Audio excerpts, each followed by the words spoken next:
All right, ladies and gentlemen, welcome into Topwater Live, number 14, February 4th of 2020. Of course, I am Kyle, and I am here with Grant. Good to be here. Thanks, Grant. And all of you at home know that Grant was the winner of the 2019, that's not a new one, it's the same one as last week, 2019, what was it? It's a pretty big award. It's got a long name. I get so many of them, I forget what they are. This was the Michigan Obscure Sports and Fishing Podcast Intern of the Year, I believe it was. Yeah. Very nice. And so the question I kind of got right away is, how has your life changed? Has it even set in yet? Or is it just, It hasn't hit me yet. I mean, I'm still kind of getting used to the fame of it, but it's going pretty good. I'm getting used to it so far. I mean, slowly. And it's honestly interesting trying to come in today. I'm trying to get in the parking garage, and all the fans, we almost need security just to get us into the building. It's getting to be a problem. Sit back in your chair. We can't see you. I'm trying to talk to Kyle. There you go. No, not Kyle. Great. All right, and then, of course, at the round table that isn't round, Mr. Mike Anderson. No awards for this guy, but Mike Anderson, thanks for hosting again. Yeah, sure. Right on. How was your week? It was great. Excited to be here? A little fired up? Or? Always excited to be here, as usual. Definitely fired up tonight. Oh, yeah. No doubt about that. Just gotta a love little bit of social fire. media. Just gotta woosah. Just It's calm amazing. down. So one of these times we need to switch up our table. We need to actually get a round table for these round table discussions. We kind of use this back half just to get that rounded feel. But The square table. Kyle messaged me yesterday. He's like, "Hey, what do you think about switching up the set?" And he sent me this plastic red semicircle couch from I'm guessing the 60s. So One of those where when you retro. sit on it, you stick to it. And I was like, no. Oh, so it's from the Come club. on, It's Kyle. from the clubs then. Yeah, it looked Yeah, like it was from an old it's a dirty club. chair. Yeah. It's one of them. I don't them wanna sit clubs. on that one. The 18 and up club. The 18 and up club. Okay, it definitely would have needed to be reupholstered. That was one of the things for sure. It could And be used cleaned. a little. Disinfected. A good cleaning probably would have helped that couch out. It probably could tell some It tales. would have looked cool. It would have totally looked like we were like The View or something like that, but not The View. But that type of setting, it was cool. I need to find a picture of this thing now so that we can show it. You got to throw up that graphic so It was, everybody can. it was the The freaking. fact that you're comparing us to The View is kind of troublesome. The View. He said a view. A view. Oh, of A it. Not View. The I thought View. you meant Not The The not, View, not what the they talk show. about. Come on, let's not go down that rabbit hole. Holy goodness. smokes. Moving on. Moving on. So another great episode for everyone tonight. We have some amazing special featured guests that's going to join us in just a little while. Mr. Scott Beutjer with the Scott Beutjer Weigh-In is joining us in just a few minutes. And followed right after Scott, we're going to bring on Mr. Ryan Lambert, professional kayak bass angler, just competed down at Lake Seminole in the first 2020 Hobie BOS event. So excited to talk to these two gentlemen and get both their takes on two of the major Pro Tour events that happened over the last weekend. And joining us at the table, Fishing with Diesel, Mr. Matthew Diesel. Thanks for joining us. Hello, guys. Mr. Heath Atwell joining us as well. Hello, Thanks for joining us. having Heath. me. Absolutely. Again, I Always a appreciate good it. time getting together with you fellas. Lots of stuff to go over tonight. So how was everybody's weekend? Struggled. Struggled? That Super Bowl struggle? Yep. That hurt. It hurt me Yeah. deep. You're a big Niners fan, huh? I have been a Niners fan since I was a little kid, running around in a Jerry Rice jersey. Kyle's here. giant As head long is as I in can our remember. shot. Same here, same here. So What's that? no. I said I've been the same thing. You're a 49ers fan Oh, too? yeah. Ever since, that was like the first, when you're a little kid. You guys doing all right? The San Francisco 49er name as a little kid is kind of a catchy name. Right.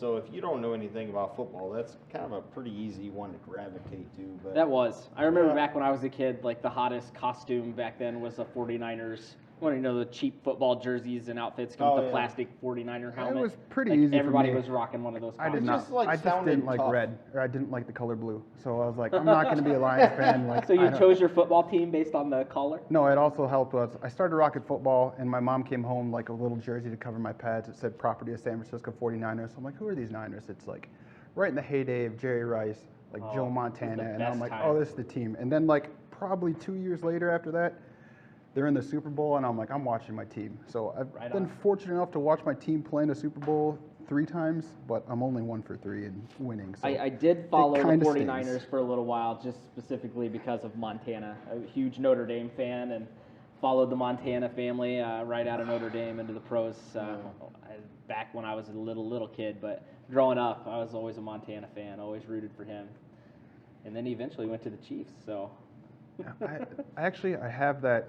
For some reason, I don't know how, but I acquired a Montana Chiefs jersey like in my travels. I just saw it one time. I was like, oh, I want that jersey, and it just happened to be a Chiefs jersey. I'm like, oh. So in my closet someplace, there's a Montana throwback Chiefs jersey Right someplace, sitting probably next to my multiple Steve Young and Jerry Rice Niners jerseys and all my Niners hats. And what an amazing team that was back in the day. Yeah. Oh my gosh, they had everybody. But they never really got the recognition that they deserved. I mean, even today's sports, they don't talk about that team nearly enough. True. I think so too. What about the halftime show? What do you guys think of that? Sucked. Saw a lot of mixed reviews on social media. Some See? people loved it, some watched people it with my hated wife man. and It's my lip friends, and syncing they're all like, the it was way. fine. See, but that's what a thought it was halftime show is fine. going to be. It's less than a half hour, and they're not going to sing. Like, who's going to come up there and sing? Like, it's about the show, it's about the movement, it's about the visual thing. Like, and if I'm going to want to listen to someone sing, I'm going to pay my money, I'm going to go to a concert. Right. But, Never to belt it out at a but wait a concert. minute. 10 years ago in the Super Bowls, 20 years ago, did they lip sync? They or did. sing? Actually, I'm pretty sure they all one of lip the sync so that you a can't. lot of lip singing happens. can't ad Like lib and Whitney say something you're not Houston's supposed to. Whitney Houston's like rendition of the Star Spangled Banner was recorded. And it's hailed as one of the best renditions of it, and it was recorded just because it's a huge stadium, and you don't get the acoustics that you would in a regular concert. Like the regular speakers that are come out, like it's just not going to come out the way you want to hear it. And to do a song justice, like I'd rather just have it recorded. Like I'm just not one of those people that's like, it's a halftime show. Like I go there to see something, Plus not to hear something. It's more about the visual performance, I think. If you're either in the stadium or at home watching it, it's all about the visual performance, right? It'd be really hard for Jenny on the Block to be singing her best when she's hanging from a pole in the middle of the stage. So it's So the gotta lip be singing is pre-recorded. understandable. Like I'm not going to knock anyone for That's lip just singing. how I'm they like, do I'm fine things. if they're lip singing. Like it's fine. But there's people that are going to go in there and perform, and they're going to sing. I thought overall it was decent. I didn't care. I went and checked out the snack table at halftime anyway, so I I could usually have get really up cared and walk less. away from the TV at halftime. I was more rubbing my To head. be honest Hopefully we can hold on to this win, and unfortunately we did not. And so now I've been upset for about 2 days, and it's just It's all right. slowly Jimmy starting to G's get still over it. young. He's got a fantastic defense. Their running game was on point, so they'll come back better next year for you guys. That's what I It's said. all right. They'll the be last back. time they were at the Super Bowl. They'll be and then back. I just think Brady's struggled. going to return to New England though, so Yeah. there's always a chance that they're not going to make it. Not going to make it for those Chiefs to I was come back enjoying as this well. conversation until you threw him in there. Moving on, let's get off of football. Football's over with. We're on to hockey and baseball now, and hockey's been going for a little while, but finals are coming up. You guys hockey fans? I saw you went to a Red Wings I game am. just I this past actually, weekend, didn't you? yes. So Saturday night, I haven't went and seen, even myself being from Michigan, I haven't seen the Red Wings since I was a little kid. And I've only been back in Michigan maybe for 12 years, I think it is, and I still haven't been back. But my girlfriend ended up getting 3 tickets in the, what do you call them, like the VIP boxes, the courtesy boxes, whatever. Sweet. The suites, like Big time. up above, Oh, you big know. balling. Oh, yeah, I mean, it was great. And for her, she's never been to a hockey game. Cameron, the 4-year-old, definitely has never been to a hockey game. So we ended up making a full day of it. You and did we it went wrong, man. You took a 4-year-old to his first hockey game and put him up in the luxury suites. Now he's gonna think. Now Oh, he's I know. That's Now how he's you gonna do go it back every to time. what age it's all 5 about. and He's expect we're that going to a hockey buffet game. every time But we you come know to a what, game. though? Hey, surprisingly enough, as he's standing up there looking over the glass, and that was before he dropped the Jolly Rancher on somebody's head down below him. Just saying. It's all right. So he can't have nice things. He was like, I want to be sitting down there. Like, he wanted to be, like, down by the glass, like, next to the players, Yeah. which was pretty cool. That's awesome. But we made a full day of it. Like, I took him to the Sea Life Aquarium first. They're right there by Bass Pro Shop and Auburn Hills, or is that Auburn Hills? Yeah. Yep. And then we went to Legoland. And then we went to the whole. Oh, you were just red south That's of a me then. day. Oh yeah. That's awesome. That's Yeah, an so we made a awesome full day of it. He had a blast. That is a great dancing around, having a great time, and yeah, I mean those suites are awesome. I mean Yeah, they you can't put beat on that. a full spread of food. You know, beer fridge is full, soda fridge is full. It's awesome. man. Dessert bar comes by, you know, with like adult alcoholic desserts, and you know, and then the kid ice cream, and you know all that. So I yeah, saw it was you a fun were time. doing some cooking. Yeah, that's what what was I the do. best thing you guys ate Super Bowl? You guys too back Oh, there not paying Sunday? attention to us. What What was your best Super Bowl snack? I ended up smoking in my smoker pork, St. Louis style pork ribs, and corned beef, Love corned beef. and smoked it in the smoker on Smoked Sunday. corned beef sounds amazing. We actually have not Love even corned beef. gotten into the corned beef yet. I tried just like a sitting there. sliver or two, you know, but I had so many ribs left that we kind of decided to save the corned beef for like this Oh, week, yeah. which is For sure. perfectly fine. That'll be I'll end great. up slicing Awesome it up, sandwiches. and maybe we'll make some Reubens out of it, or Yeah. you know, slice it up real thin and Getting- fry some cabbage in getting the hungry, pan man. and stuff. So, My hey, you brought the food up. oh, not my me. buddy Derek, probably my favorite football snack for the show or for the game day was my buddy Derek Kirshner smoked some brisket and some pork belly Oh, and yeah. brought that over. And one of the things he did out in his garage where the smoker was, he had some M43 India Pale Ales, and he had the beers sitting pretty close to the smoker. So the whole time that the smoker's going, like a little bit of the smoke smell was like sitting on top of the can. So every time you took a drink of beer, it had that like super It had smoky that- flavor that to aroma it. to it, Oh yeah. my god! I think he developed a whole new beer flavor that he needs to patent because Meat smoked I 43. can't hear you. We got Scott. All right. All right. As much as I can sit here and talk about food and beer and football, we are going to jump over to Scott, who's going to join us here on Skype. If we could refresh that monitor, that'd be amazing, so I could actually see him. Let us know when you're here, Scotty. We see ourselves. How's it going, Scott? What's going on, guys? It's What's great, up, man. Good. How you doing today? I'm doing well, fellas. How are y'all? Good, Fantastic, good. bud. Are We're you talking well about rested or dream. still in Y'all recovery talking mode? food and football, huh? Oh yeah. Absolutely. I tell you what, I like both of those things. Oh, they Food, go good football, on and- any day. Food, football, and fishing. What could go wrong, right? Yeah, no, absolutely. I'm actually gonna switch my audio over and get y'all right here. Perfect. Take your time. There we go. That's better. Much better audio there. Man, you got a full production crew, bro. I'm a one-man band down here. I know you're doing it on your own. I was curious how your setup was. It's actually one of my questions I've got for you about your setup in your studio and how you do it on your own, because we've got a handful of guys We've here got a helping squad. out each week. So I was curious how you run your podcast on your own. That's got to be a lot Well, of work, man. We can get into that completely, but I mean, ultimately, I mean, I'm nowhere near the level of execution you guys are doing. Oh, good Lord. Come on now. you obviously haven't seen episodes 1 through 14. Man, buttered up already. No, man, it's good, dude. You know, for me, man, it's a labor of love, dude. I'm a storyteller at heart. I mean, that's kind of what I've always been. That's what I've always done. You know, I started it real early really early with a camera in my hand as a photographer. And I just love that, man. I enjoy storytelling. It sounds corny as all get out, bro, but I love people. Like, I'm such a fan of human beings and what makes you tick and how you think, and on a base layer. Like, you know, I look homeless or like I just stepped out of jail, but you know, but there's a big heart there. You know what I mean? No, man, that beard game is on point. So Well, 20 years of shaving for the federal government. The last 2 years, I told the wife, I was like, I'm gonna look homeless the rest of my life. just let it grow, brother. Yeah, let it go, let it go. There's nothing So- wrong with that. Well, Scott, thank you very much for joining us tonight. I know that you had a hell of a week and you have been super busy and a long drive last night. We were talking on the phone and it was after 9 o'clock and you still had 600 miles to tick off before you got home. So late Yeah, night man. for you, brother. I'm not gonna. I would 100% be lying if I said that the muscles in my body weren't sore. You know, we typically go through a lot. You know, with this is, I'm still new to the whole sport and the whole industry and the whole culture. But this weekend going down to the 10, this was my second year at the 10, and I don't know if you guys heard or if you knew, but Christy Hoover had to get rushed into emergency surgery. Chad Hoover's wife. Yes, If sir. you guys don't know, Yeah, don't know who Chad is, heard I don't know that. why you're watching this podcast. Right.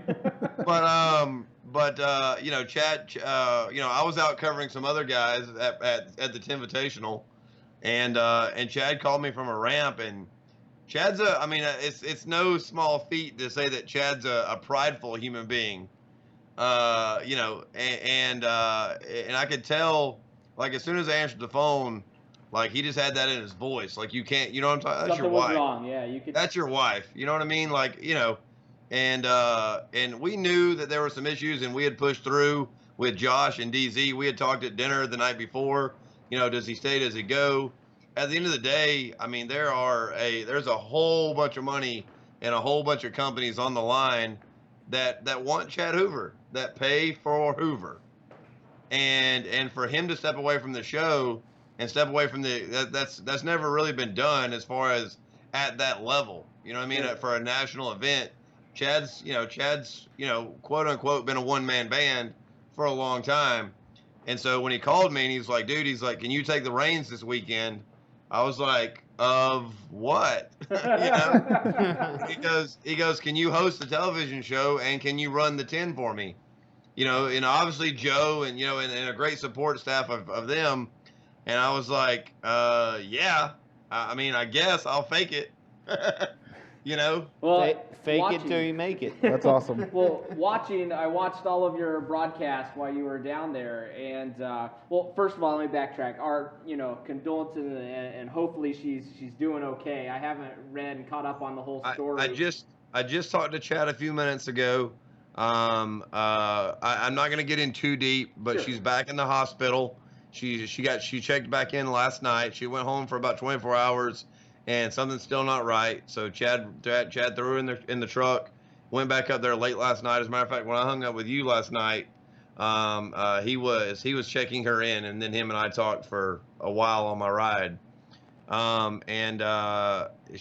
They're gonna do some more tests in the morning, and hopefully have something narrowed down before lunch tomorrow, and then start attacking whatever that problem is aggressively. Well, we'll definitely send out the prayer wishes on our end for Chad and Chrissy. Hope everything comes out straight, man. Yeah, Yeah, family definitely. comes first in these Hopefully she situations. comes through all right. But Yeah. Scott, a lot of the viewers watching our podcast tonight, you know, we're definitely more of a regional type group with running our fishing tournaments here throughout the state of Michigan and broadcasting through social media. We reach out to a lot of different people in different places. But probably our viewership is more familiar with you and as the host of the weigh-in every Tuesday night. But I wanted to scroll back even farther than that, and I'd like our viewers get to know you yourself a little bit better and your background and your past and how you got started in the game. So technically, we'd have to jump back about 30 years or so, right? And that's when Well, you I found mean, yourself with a camera in your yeah, hand? we don't necessarily have to go that far back. But at the core of who I am, and I don't mean to get religious on nobody. I can go from one side to the other, but I believe the big man. You know, you find a reason why you're born, right? Right. And I think that you know that there's a quote somewhere it talks about, you know, the greatest day of your life is the day you figure out the reason you're born, and that's the day that life kind of starts, right? So legitimately about 4 years old, I got my first camera, and you know, especially as men, gentlemen, like you go through phases of life, right? Whether you're into four-wheelers or dirt bikes or four-wheel drive trucks or guns and ammo, fishing, you know what I mean? Whatever kind of hobby you get into, right? I've got a very addictive personality. Addiction is something that actually runs in my blood. And so I've jumped through a bunch of different things in life, but photography, a camera in my hand is something I've never left, man. And I've been running it since I was a kid. I got into high school. had an extreme childhood, to say the least, and got into high school and really started kind of find my own shape. I've always been a guy who runs to his own beat. You know, I march to my own drummer type of deal. So in high school, I started really figuring out what my rhythm was, and ran a lot of yearbook, ran a lot of stuff. My senior year of high school, I did like 11 weddings. You know what I mean? Yeah, made good money. I'm a little bit of a workaholic, and I actually took I had a scholarship for SCAD, Savannah College of Art and Design. Wasn't a ton of money, but was decent. And ultimately, looking back on it now, I would have never said this as a 17-year-old proud male, as an alpha, right? I would have never said that I'm scared to fail at 17 years old. But I went to the Marine Corps because I didn't think I could fail that. You know what I mean? Absolutely. And I love photography so much that I was scared to go to a school that I didn't feel like I belonged in, and for somebody who does it for a living tell you you're not good enough. So you know, this whole, like, I preach tackle your dreams. I didn't do it when I was 17, man. I was terrified.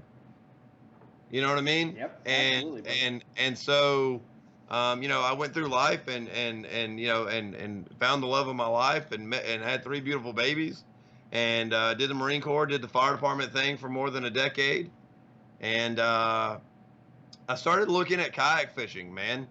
And a buddy of mine had a feel-free lure, and it was a kayak unlike anything. Like, a kayak for me growing up as a kid was, you know, a plastic shell, Right.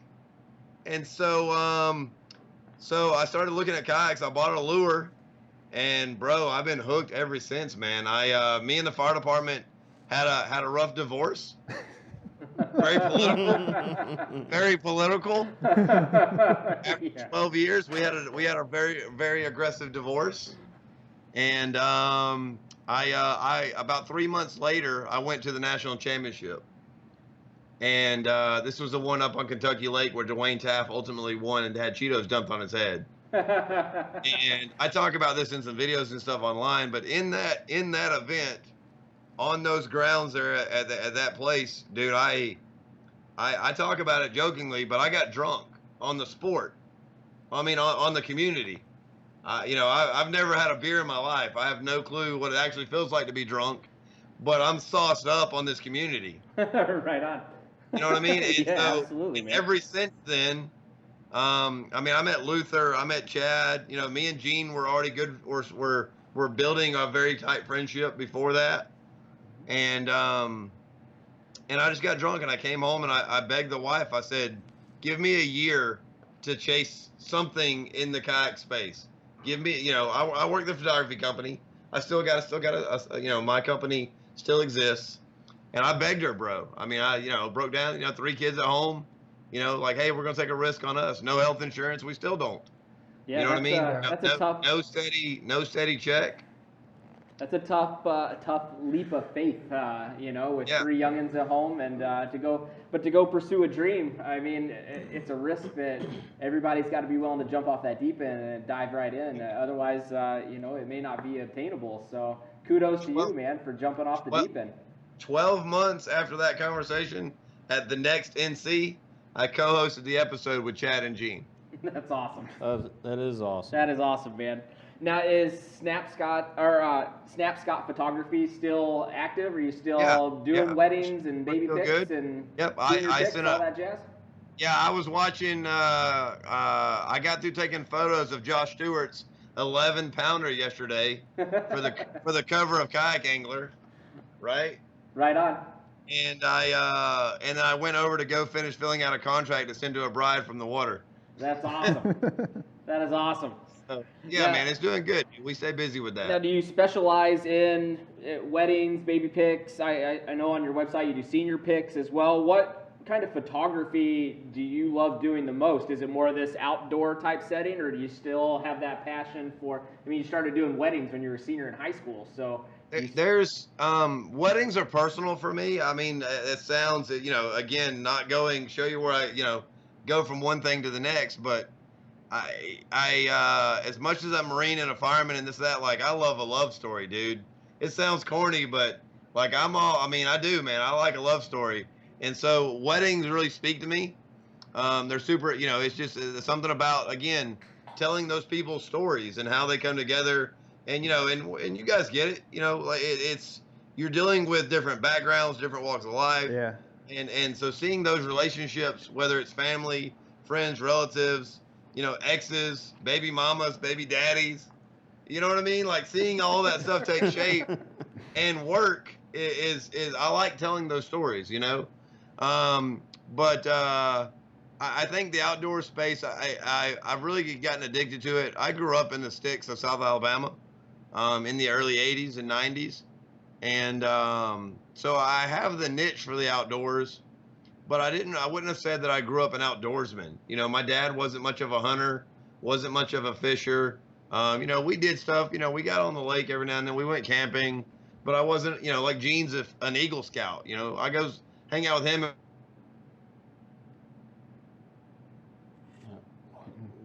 kind of froze up for a sec there. No, He's back. Kind of Oh, Oh, lost him. lost him. he came back and then we lost him. No, he's coming back. You there? no problem. All right. I can hear you now. All right, you got me back now? Yep.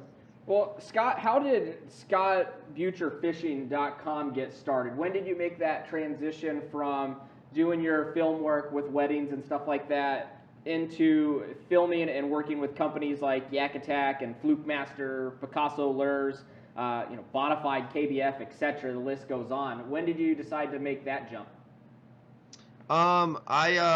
Gene, the old Fluke Master, Gene Jensen, is one of my best friends. Shout out Fluke. He lives about an hour and a half north of me. And obviously, the guy's got, 500,000 followers on YouTube and Instagram and everything else. And so, long story short, we fished a kayak event against each other, very early on. And it was the first day that he showed up to the boat ramp with a Bonafide. He was a Jackson guy. And so I pulled up at the boat ramp and he's got a Bonafide, and I've been watching. I was in a field for it at the time. And that's the first, and I literally demoed the Bonafide right there. That's like, the first time anybody ever posted a photo of Fluke and a Bonafide was my photo. That's Because awesome. I snapped it at the ramp, Long story short, we became fast friends, and I hit him up, and the guy's been in the industry. He's a legend in the community, and I hit him up and told him, said, look, give me half an hour at a boat ramp to snap some photos. If you don't like them, we'll hit delete. If you like them, let's talk. And he agreed. I took a shot, man. And I've been working in the community ever since. I mean, one company after the next, and it's gotten me, I've gotten to go fish with, I'm not going to sit and run off a list of names, but I've got to go fish with, some huge names in the sport and in the community.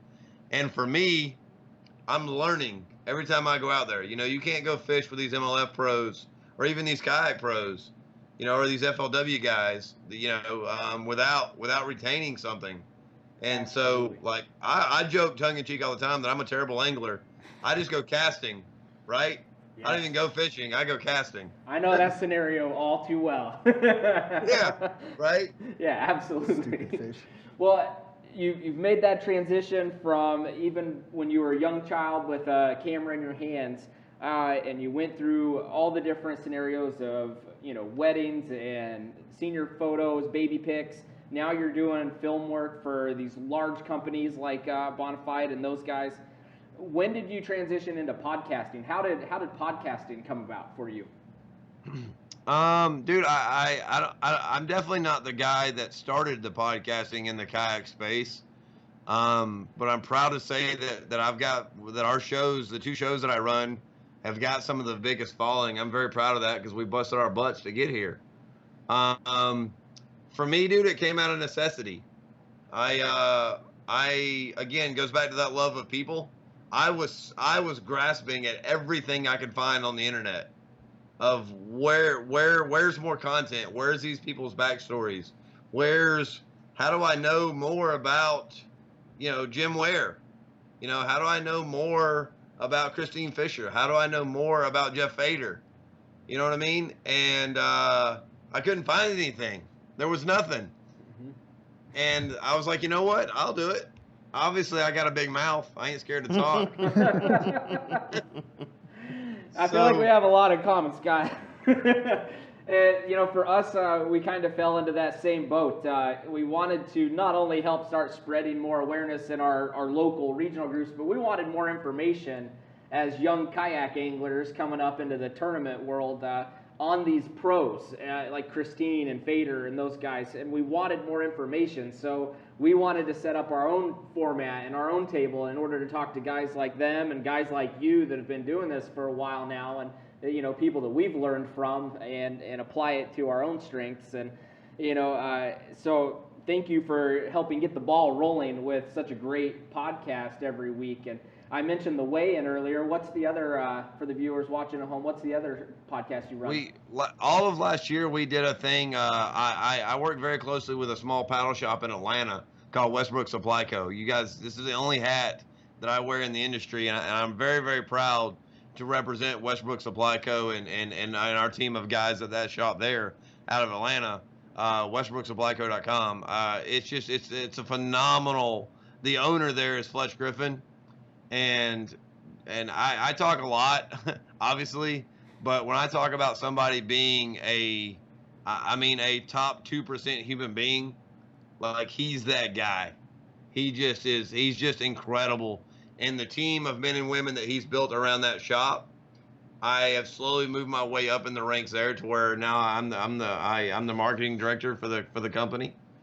And I hit him up a year ago and I said, dude, instead of putting money into a marketing budget, let's put money into interviews and giveaways. Let's just give something away. Excuse my language. I almost got it. Let's just give something away.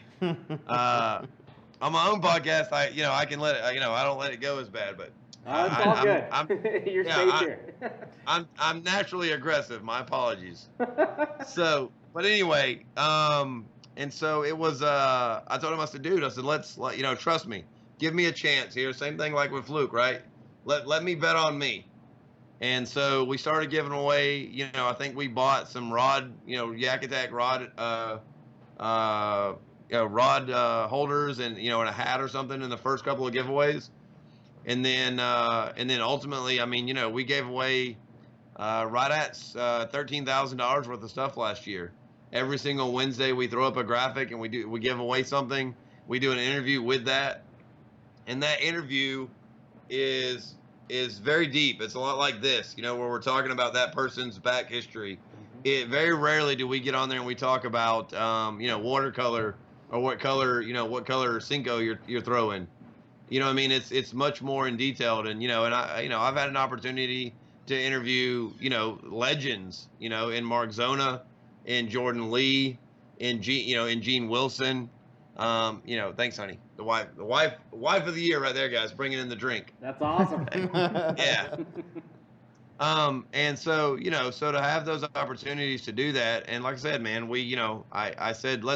I said let's give away stuff for a year, and ultimately we did about 4 shows, and it took off, and we never had to buy anything again. Companies, I've got a running list right now, be really quick, of somebody will freeze frame that.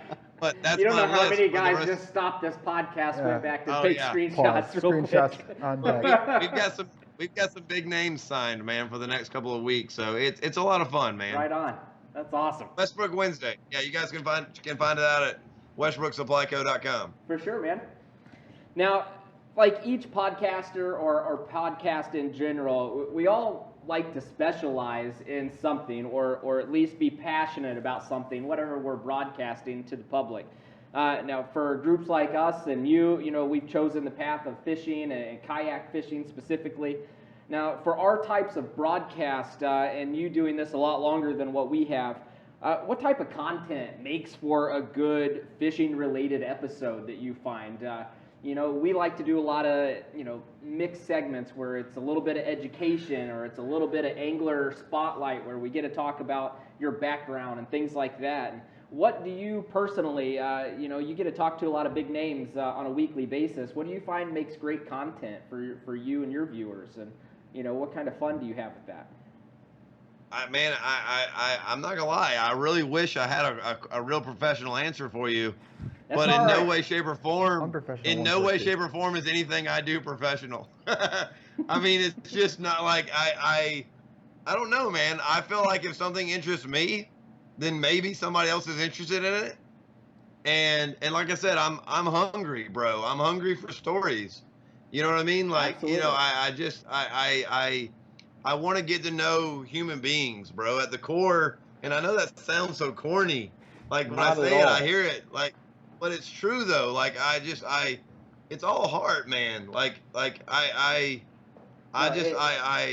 I do. it doesn't sound corny whatsoever, because we all feel the exact same No, way it sitting sounds here, more and that's powerful why than we anything. started this from the get-go, was to learn from each other. We want to hear stories about your experiences, not only in fishing but just life. We all come from such Yeah. different walks of life, and it's all interesting to us, and so being able to have a platform to share those experiences with everybody is why we continue to do this. And it's why we love having guests like you on.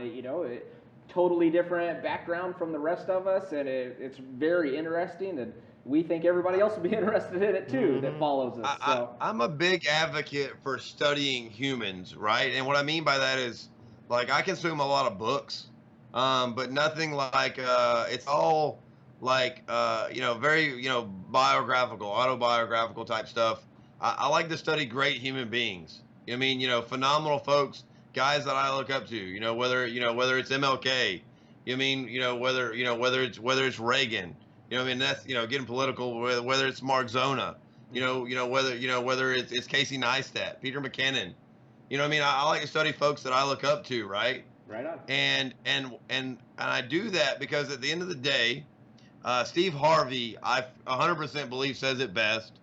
If you're gonna do something incredible, right, and you're standing at the door of that plane, everybody wants that smooth sailing life, right, where you just see the skyline and it's a nice float down, right? Everybody wants that, but to get that, you gotta jump, Absolutely. and Definitely. that's scary as. Like, I mean, when that jump- door that opens jumps hard. and wind is Yep. running by you at 800 miles an hour, it takes a lot to jump. You know what I mean? Absolutely. Christine Fisher posted earlier today, talking about having a target on your back. I read that right before we came on the air. And I'm not, dude. I'm not even 2 years into this space, but I've had some people take some shots. And you know what? And I just don't. I've had guys that I look up to in the community literally hit me up and say, "You can't do this, or you're not the right guy for this, or you're asking for too much, or you're moving too fast." Like, I literally had a guy that I look up to in the sport tell me I'm moving too fast. And I'm not saying he's wrong. But what do I slow down? Yeah, I don't. No, you gotta go I at don't know your how own to. speed, man. Full throttle Yeah. ahead at all times. So But that self-doubt is real in every single one of us. That's three big alpha men at the end of that table right there. You know what I'm saying? But that self-doubt, it will eat you alive, bro. That's the plane. You gotta jump, bro. no, That's no, just what totally I do. agree with you 100%. 100%. Now, Every day, bro, I jump off the end of the bed like it's the plane. I'm hungry, bro. I'm aggressive. absolutely, and you have to be, man, to get where you Yeah. want to be, because nowadays it's very few and far between that people are willing to help each other out and lift each other up the way that it used to be, and especially with social media, things like that, always dragging people's dreams down. And speaking of dreams, hashtag tackle your dreams. How did that hashtag come about? Let's talk about that, because I follow you, so I know what it means. But I want you to talk to our viewers at home and tell us about hashtag tackle your dreams. How did that start? I see that posted all the time from you, and so share that. Well, before we do that, you've got this whole network of guys there. Will you get one of those guys to text me the link, or Facebook DM me the link? I want to go in and share this while we're on, so that way some of my fans can be watching live too, if that's cool. I don't know. Yeah, absolutely. I've got screens everywhere. Just have one of them drop it in my Facebook line, in my Facebook DM. Yeah, absolutely. We'll have one of the guys in the back. text you right now. The tackle your dreams, man. It sounds corny as all get out. My wife, bro. Like, bro, you might do it. You might get me here, dog. I had a little teardrop marked right next to this on my page. So. Yeah, bro. My wife is single-handedly the greatest human being on the planet. I mean, like, bro, and I've met some amazing human beings, right? I've traveled the globe. My wife is incredible. And you know, when I come to her after a brutal, terrifying loss of a career, 12 years in the fire department, bro. Like I didn't like my whole life. I was gonna retire a fireman. I didn't even want to do anything else. I didn't know anything else. I still don't. And there was a very rough 6 months, or maybe even longer. She would probably tell you, where I was lost. I felt like I had failed everybody in my family. I was trying to fix something in a department that I could not fix. I like to solve problems. I'm only naturally a leader because, to me, a leader is taking care of everyone underneath you, right? And I want to help. I want to help every human being that I can. So that's why I'm a leader. It's not because I'm an alpha male and I think you should follow me and do what I do. I don't have a clue what I'm doing. Straight up. But I know that if you got a problem, I'll give everything I can to help, right? Right on. So people gravitate to that. And so long story short, man, we got way off of the deep end. Sorry. That's all good. When I told the wife I wanted to do this, I don't know if you guys can see it. Let me see if I can kick my camera up. She at Hobby Lobby, you see on my wall right here? There's this Hobby Lobby thing. It's just a picture of a fish. Yep. And it says tackle the dream. See it. Right? All right. And now I'm going to talk. Now, let me tell you this story, okay?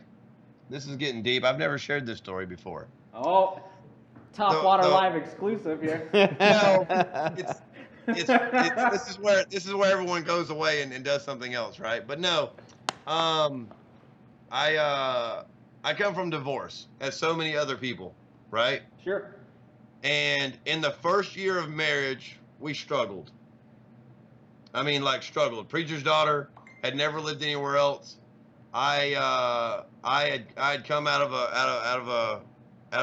a terrible situation, and we struggled in the first year. And so I called my grandmother on my dad's side, and they had made it 60 plus years of marriage. And I said, how do I be a husband? I didn't know. I'd never been a husband. And she says, you got to dance in the rainstorms, right? So me and my wife had that conversation.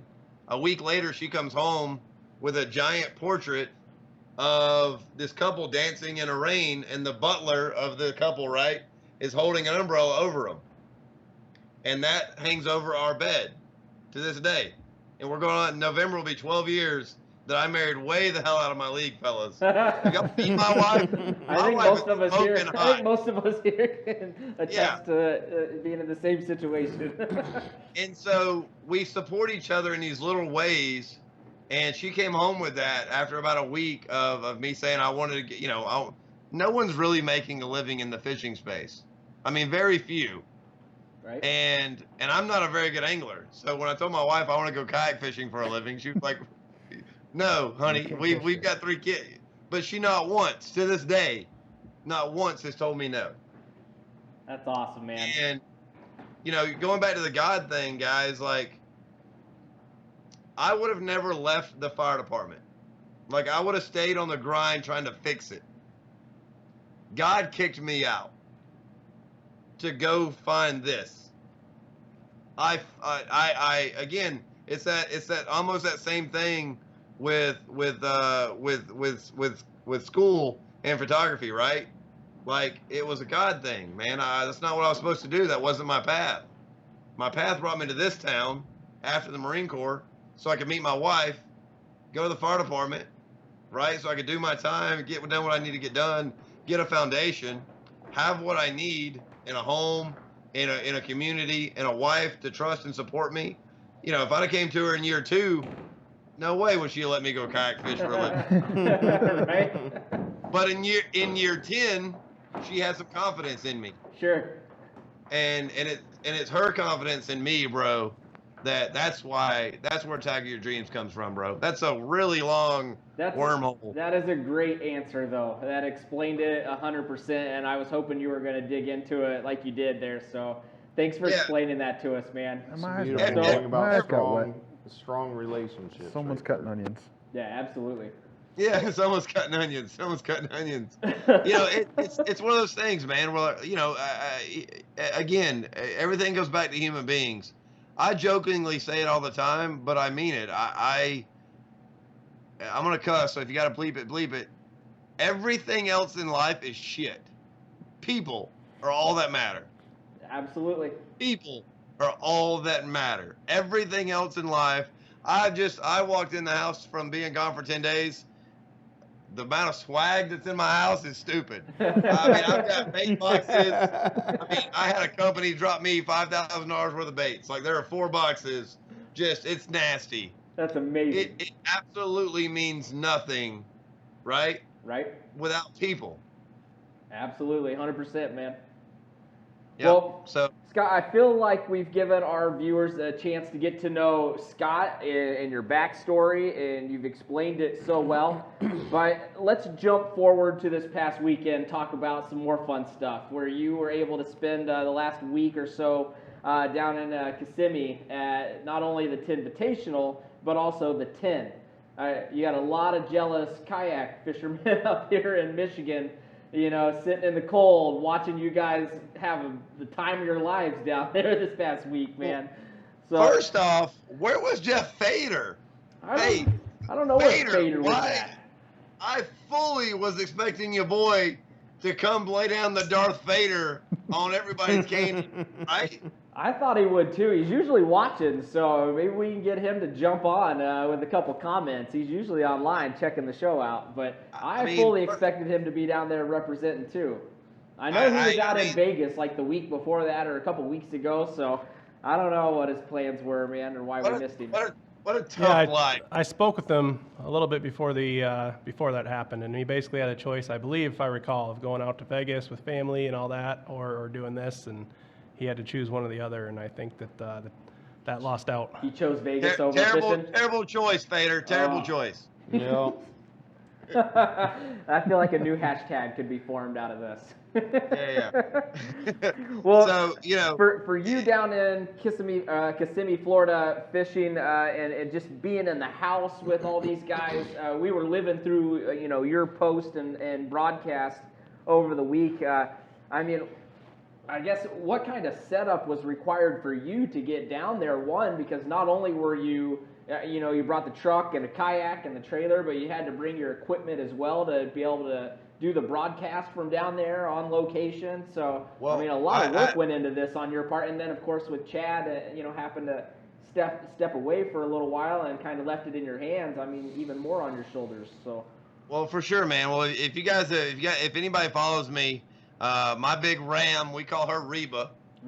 And because she's a fiery redhead, so my truck is called Reba. Fader is listening, by the way. He just posted up there. There you go. So Reba's all DZ'd out. I've made good friends with the team over at DZ. Again, phenomenal human beings, and they make phenomenal products. And so we rigged out Reba. I actually went and bought Reba just because of DZ. I've never been a car guy. So yeah, man, when I go, not only does that OCD type A organization and be double prepared for everything, Marine Corps mentality kind of kick in. So I carry 2 or 3 of everything. Like I literally carry an extra kayak just in case something goes wrong, Just in right? case, right? Yeah. And so and then about a month before this, I got a call from Mike Anelli's team. Yeah. Mike Iaconelli's team. And I was like, you got the wrong number, guys. Like, I don't know. He has a podcast. Why the hell does he want to come on mine? I watched that interview. That was pretty cool. Last Thursday's interview. Yeah, that was a really good interview. As Great nervous as job Scott on was to start that interview was kind of how I am when I get to talk to Right. guys like Scott. So. that. You handled it well, for sure. Well, I tell you what, and in all honesty, it was really from the backside. What you guys don't see is I'm not really terrified, but excited, right?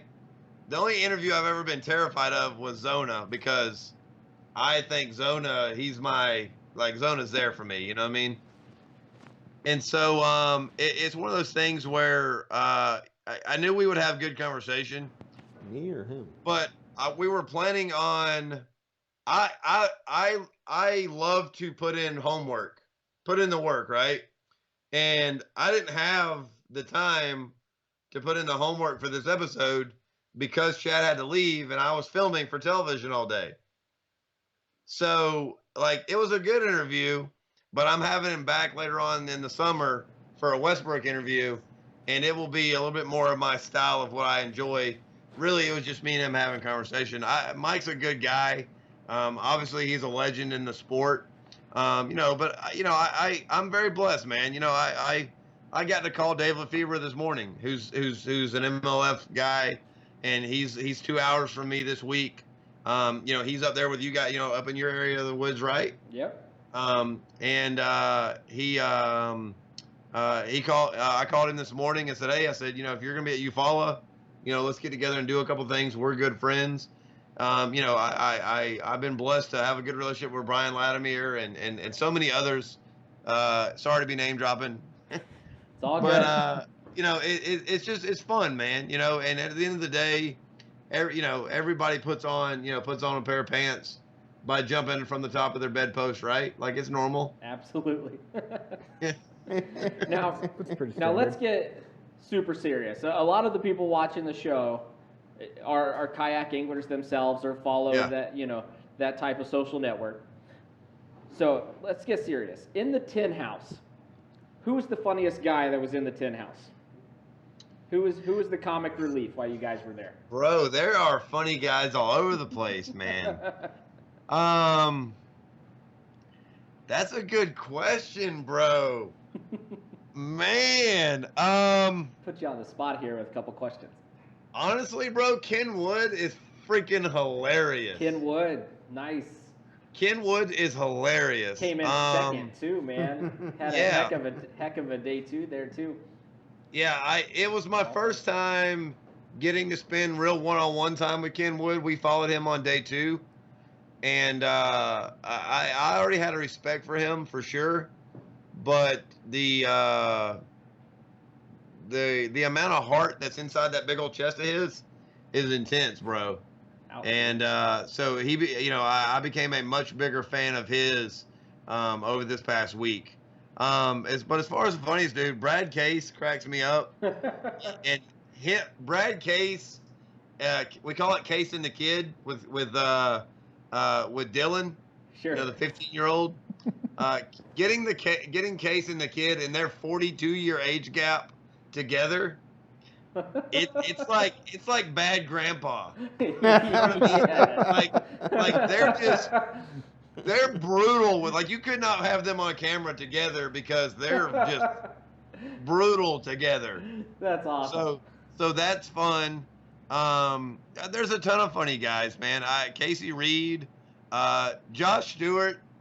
Josh Stewart is not funny, like tells a joke, but Josh Stewart just cracks me up in how he communicates his way through life. Just naturally funny. I just don't even, I could not survive a day in the shoes of Josh Stewart. I couldn't do it.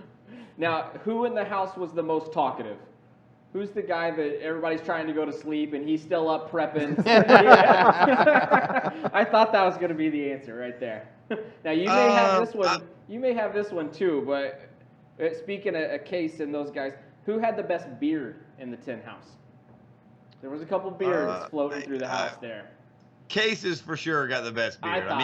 Even over me. Yeah. Now I tell you what, there's a guy that works for Laconia, one of the camera guys. His name Matt. You guys don't see him much on camera.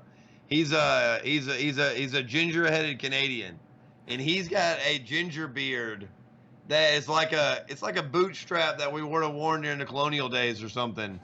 And it's maleficent. Like it's evil and sexy all at the same time. Like it's an amazing beard. Yeah.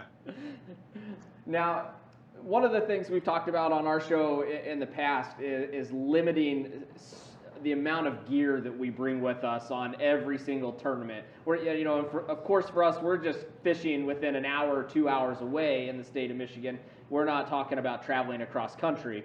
So one of the things I needed to work on personally was limit how much gear I bring with me on tournament day. Now, which one of the pros travels with everything in the kitchen sink? Who brings the most gear on tournament day? Honestly, dude, for this trip, we're talking about the 10. I mean, we had 11 with Sweat coming in the house, 12 dudes that traveled from a plethora of different states. Everybody's pretty gear heavy. Yeah, I mean, I imagine for a pro series tournament like this, you've got to be. Yeah, and not only that, but talking about guys' rigs and the way that I rigged out Reba, that's something else I want to do some coverage on. Like Russ Snyder's. Have you guys seen his rig? No, I haven't seen Russ's rig. So Russ has got a full-size F-150, maybe a 250. But he's literally ripped out all the seats except for the driver's seat. and it's built-in lockers, right? Like, I mean, they lock and they're all carpeted and everything else, but he can move one and sleep in like a twin bed on the passenger side if he needs to. Right. And then he's got like these boards down that hold everything and collapse everything down. But the whole truck is just a fishing rig. But there's no room, like you can't ride with him. There's no seat. What Cody Milton does with his big van. That was my next question. Yeah, I mean, if I was going to do this competitively, that's the way to go. Yeah, Cody Milton's van. Have you guys seen it at all? No. You got to go on and check out Cody Milton's rig. Oh my God! It reminds me of like a political billboard going down the road, but it's Cody Milton's fishing van. It is amazing. Fish USA, baby. It's that Fish USA, baby. It's Absolutely. good. Yeah, and he crushes it, man. But he literally backs the bumper to the water, and like he never takes anything in and out of his boat. Nope. He's ready to fish in 2 minutes, 24 hours, because he backs the bumper to the road. He's got 2 seats, a captain and a B post, and he pushes out a 12-foot or a 14-foot OBPA into the water, and it's got everything on it. Like he leaves his rods, tackle. When he gets back on the water, he pushes everything back up in the van, and he can sling a hammock and slide there from one end to the other, and he sleeps above his boat. It's amazing setup, man. It's genius. It really is. So everybody at home, go check out Cody Milton's van. It's awesome. Yep. It's incredible. Well, Scott, I want to take a quick second and say thank you very much. We've reached that 8 o'clock hour, and I know you had a long night and a long week, and I want you to get to visit with that awesome wife of yours. So I appreciate you taking the time to come on our show and just talk about Scott and talk about your life experience. Man. Well, I'm glad in that kind of stuff. I thank you guys so much. I'm glad we got that out of the way, because next time I come on, I want to talk about fishing and not me. Fishing's way more entertaining than I am. So now that we got that out of the way, I don't know. You were pretty entertaining. So. I'm sorry. Well, man, thank you so much for joining us tonight. Like I said, I know you've had a crazy busy week and need to rest up and start another crazy busy week. So, not a problem. Can't thank you enough for joining us tonight, Scott. Really appreciate it, man. Not a problem, guys. We're gonna have some 10 and some 10 invitational coverage on the weigh-in all next week. We're actually talking about doing a couple of different shows. There's so many storylines to go over, so many things to talk about. When you talk about an elite event and an opportunity here, KBF, essentially shelled out, right around $55,000 paid out to anglers, for a tournament with no entry fees. Yeah. On top of producing an $80,000 television show. You know what I mean? So, with the addition of Hobie and Bass coming into the sport, as a fan of the community, I can't be more excited. The guys had a phenomenal showing out at Seminole with the Hobie series. I think you guys are going to get into some of that. That what AJ is doing over there is just so cool. And I can't wait to see what Bass is going to do. I live 80 minutes from Logan Martin, and I'm going to go throw my hat in the ring over there. I'm going to skunk, but I'm going to have fun doing it. Heck yeah, man. That sounds amazing. Just go have fun. That's all it's all about. Yep. Throw your hat in the ring, go have fun. I appreciate you guys' time so much. Sorry for rambling so much. Oh, it's okay. Hey, that's why you we know- wanted you on here, man. We just wanted to talk. So Well, I appreciate if I- the ramble. Not a problem, guys. If I don't get an invite back, I understand. No hard feelings. No worries, brother. Anytime. I appreciate it, guys. Y'all tackle your dreams, all right? Thank you, Scott. Take it easy, Have a man. great night, brother. Awesome. I was so happy we had the chance to get him on there on the show. I didn't know if we were going to have the ability to, with him being down at the Invitational and then the 10 followed up with that. That's a busy time, man. Oh my God! And That's then a they lot of stayed. driving. A lot of the guys after the 10 was over, they were supposed to come back home, but they ended up staying and just going out with as friends and just doing some fishing and as friends. And so I was talking to him last night at. It was about 9:15, and he still had 600 miles on the GPS till he was home, and I knew he had a busy day today. So grateful to be able to have Scott join us tonight. So Hey, we have to maybe see about getting him up here during our state championship. Let him do his podcast. Something like that would be amazing. That would be amazing. I know a lot of us that are going down to Gunnersville. Nation have the exposure chance on to our Oh, that'd be state that'd be championship fun. tournament. I'm sure we'll talk That'd to be him really down there. So probably good time to take a quick little break, check out one of our sponsors, and then we'll be right back. Yes, Sounds great. definitely. All right, sounds good, guys. Hey everyone, Abu Garcia Pro Hunter Schrock here. I want to talk about my favorite rod in the Abu Garcia lineup, the Veritas series. I have a ton of confidence in this rod. It's one of the first rods I've ever used, and it's grown with me throughout the years. And there's so many great characteristics on this low price point rod.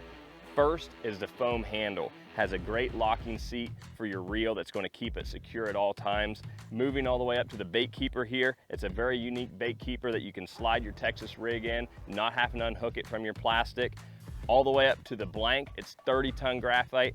It's super light, strong, and durable, very sensitive, and the titanium guides are light and also very strong. If you haven't checked out this Abu Garcia Veritas rod, I suggest you do.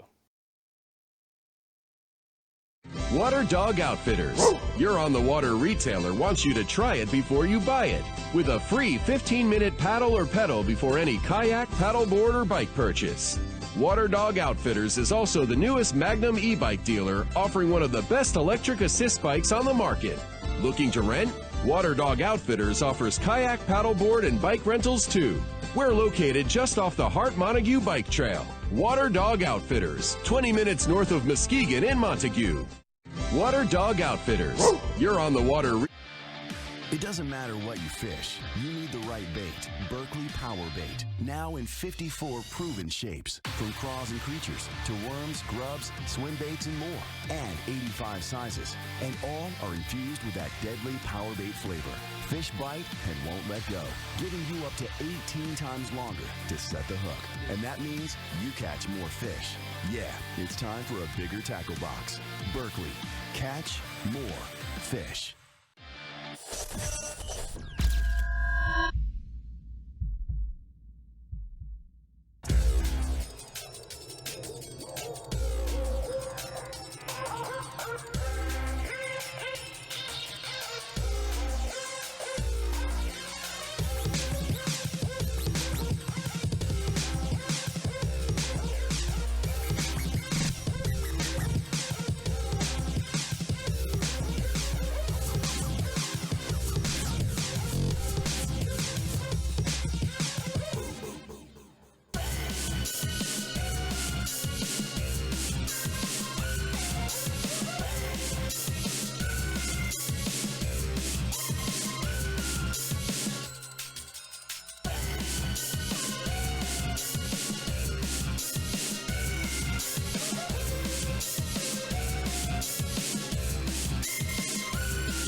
everyone, Abu Garcia Pro Hunter Schrock here. I want to talk about my favorite rod in the Abu Garcia lineup, the Veritas series. I have a ton of confidence in this rod. It's one of the first rods I've ever used, and it's grown with me throughout the years. And there's so many great characteristics on this low price point rod. First is the foam handle. Has a great locking seat for your reel that's going to keep it secure at all times. Moving all the way up to the bait keeper here, it's a very unique bait keeper that you can slide your Texas rig in, not having to unhook it from your plastic. All the way up to the blank, it's 30-ton graphite. It's super light, strong, and durable, very sensitive, and the titanium guides are light and also very strong. If you haven't checked out this Abu Garcia Veritas rod, I suggest you do. All right, I think we're back, ready to go? All right, thank you everybody watching at home and enjoying that commercial break from a few of our sponsors. Allows us to take a quick restroom break, grab another beverage, and get ready for the next interview. And coming on with us next, the one and only Mr. Ryan Lambert. Thank you for joining us tonight, brother. How's it going, guys? It's going great, Good. man. Doing pretty So you too have had a busy last couple days as far as travel and tournament, haven't you? I stay on the road, man, all the time. I've been home for about 7 hours in the last 2 weeks. Holy smokes, brother. Now, you just got back from the first 2020 event for Hobie Bass Open Series. So you were down on Lake Seminole and made your way back up to Tennessee, or are you still out on the road? Well, I'm on the road. I'm in Tennessee. I'm in Knoxville tonight. I'll be in Winston-Salem, North Carolina tomorrow. All the way back over to North Carolina. Are you going fishing again? Another tournament? No, I got to work, make a little bit of money. I didn't win any money at the BOS. Something's got to fund this. I got to pay the light bill. Adventure, right? That's what we all do. We work to fish. No, I totally understand that, man. Now, I wanted to, I reached out to you, wanted to talk to you, one, because we've been following you for a long time. I didn't make you my second pick on my fantasy team for nothing. I'm going to make up for it. We're going to talk about that a little bit later, by the way. Yeah, it's pretty bad because I talked a lot of shit after the first day when I had the winner of the 10 and he was in 5th place. I was talking so much shit. Good news, I talked a lot of shit after the first day too. Right on, man. Well, let's hear about your experience at Lake Seminole. We wanted to talk to somebody that was familiar with, basically the South and had the chance to travel and make that tournament. And tell us about your experience, man. What was Hobie BOS event number 1 like? So last year, the BOS, the first event, was in my backyard on Chickamauga. And it came like a downpour of epic proportions. We got 10 inches of rain during the tournament, 10 inches of rain during a fishing tournament. So we immediately blew out creeks, washing logs down.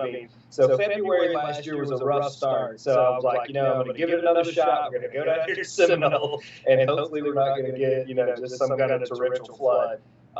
Instead, we got a big cold snap. It went from water temps in the low to mid 60s 2 weeks before down to the low 50s. So I don't know if you know a lot about these like Florida strain, southern bass, but they do not like that at all.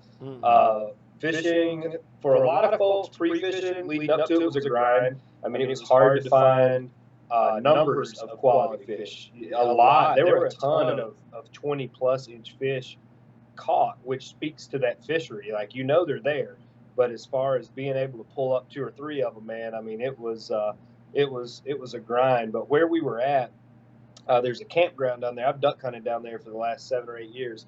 There's a campground and a place called Big Jim's Oyster Bar. So that was kind of the hangout. They've got some little jail cell looking rooms you can rent, or you can pull your camper down. So we'd go to Big Jim's every night and throw cornhole. A bunch of guys had their campers down there, so we had cornhole tournaments every night, and a lot of hanging out and ribbing each other back and forth. And to me, that's the part that means more than anything. Like, that sounds like living the best life. That's half the fun, man. It's just hanging out with your friends about and having trying a to good catch time. fish. Right on, man.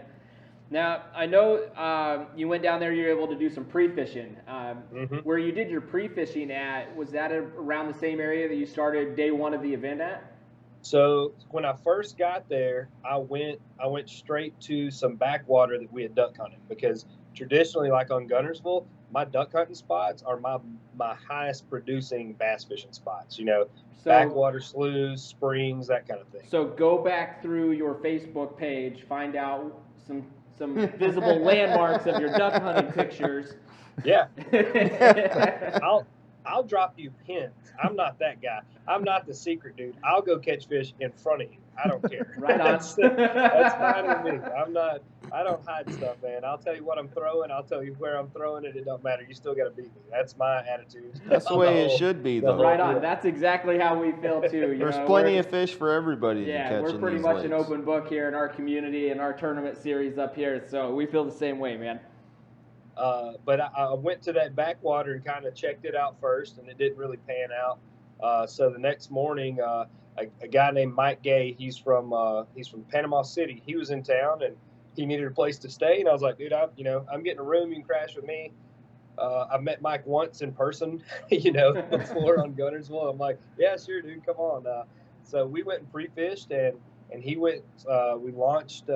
And at an area, and he went to the north side, and I went to the south side to another little lake, and I had 4 fish over 18 inches. The biggest one was like 20 3/4. I was like, this is good. I didn't know that was going to be great until I pre-fished the rest of the lake. I went out with Christine. We went out, I guess it was Thursday or Friday, and went and checked the Flint River out, and we had 2 bites all day. I caught like a 16. And then at the very end of the day, she caught like a 21 and a half. And I was like, well, Nice. 2 fish isn't enough to bet anything on. So, Yeah, for sure. So I crossed that off the list. I ended up going back to that same spot, man. And I got out there and fished hard all day. I had 2 little fish on the board at like 2 p.m. Tournament was, you had lines out at 3:30. So my fish showed up at about 2:30. And I put I think it was a 21 and a half or something like that, a 19 and an 18 and a half on the board, just bam, bam, bam.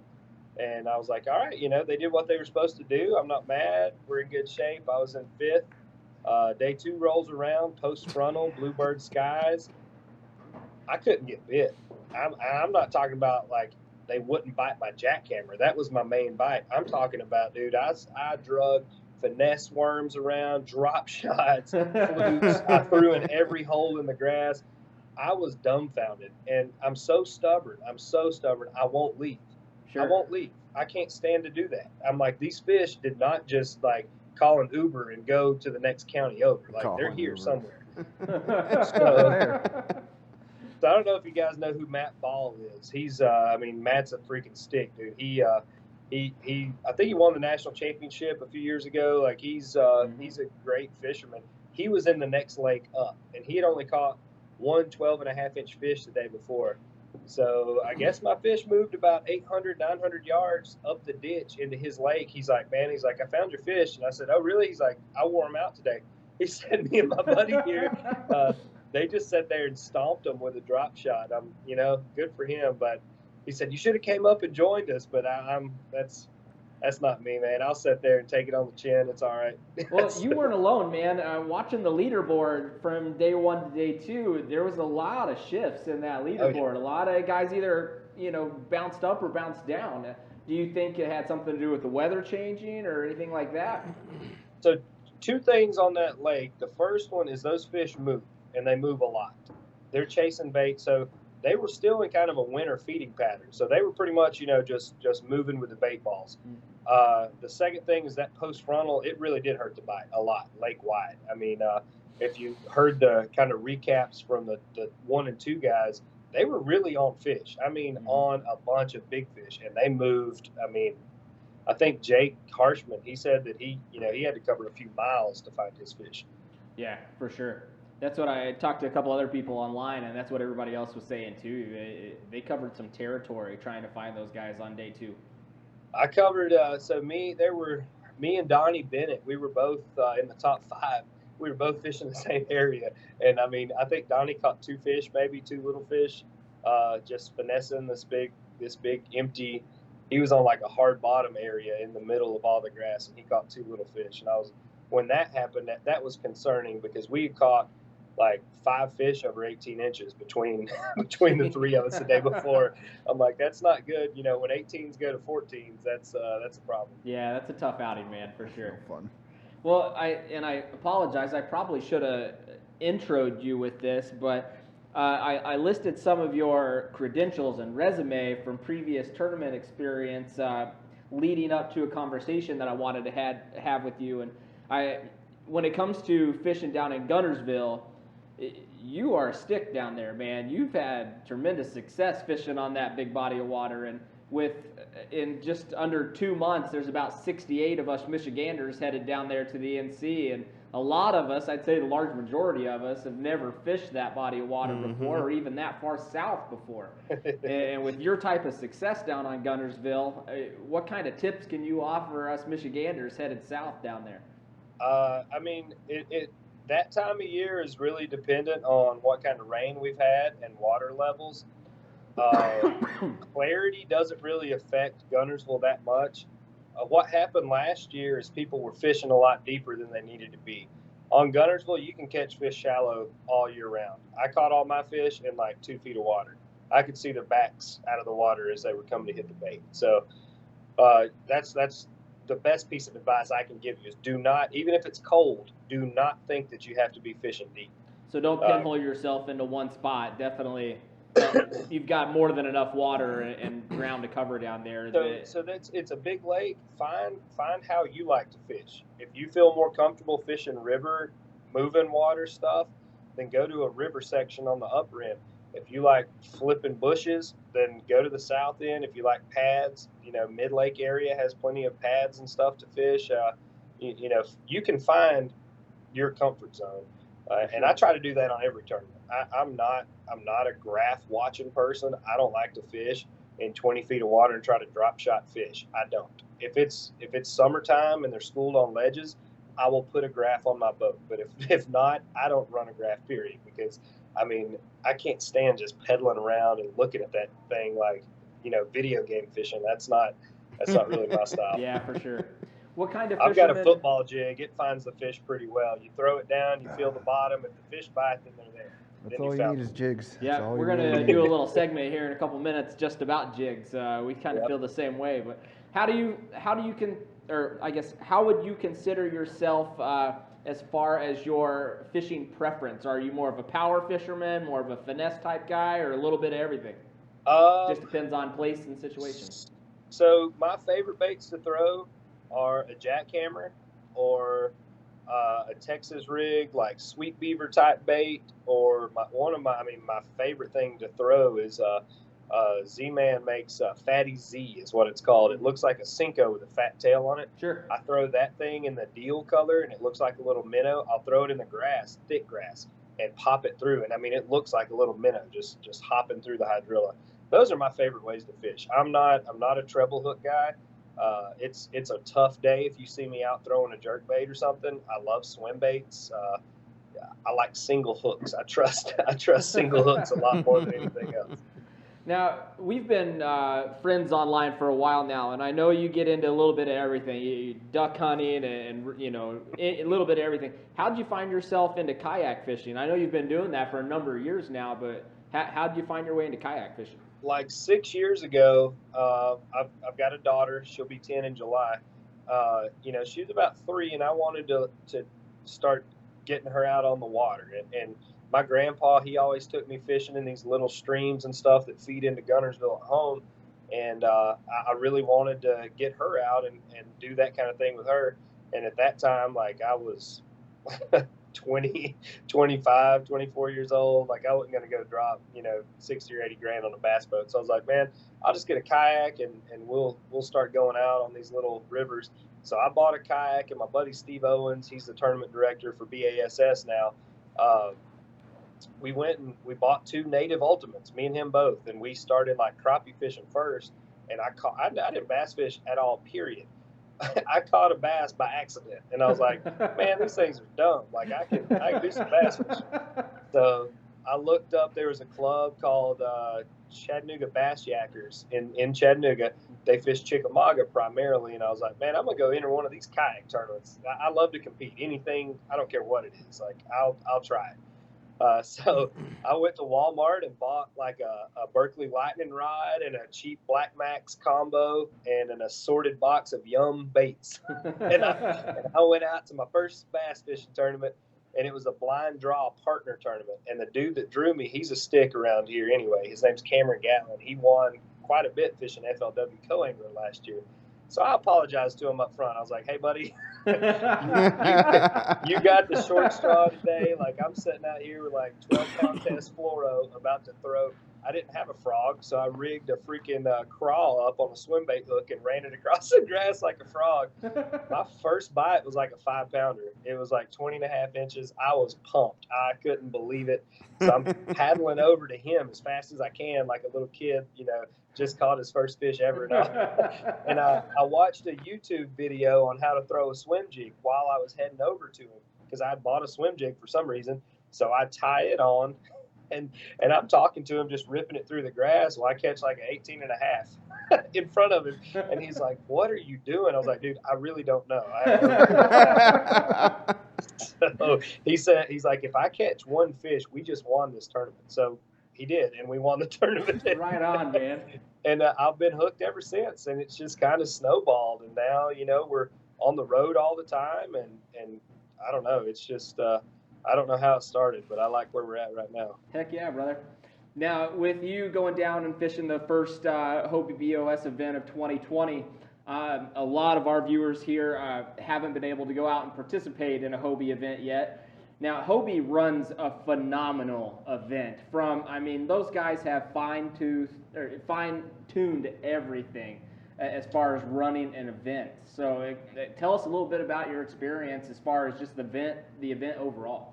The biggest things, like when you go fish any other event and then you go fish a Hobie, is the angler-focused experience. It's not about promotions. It's not about hype.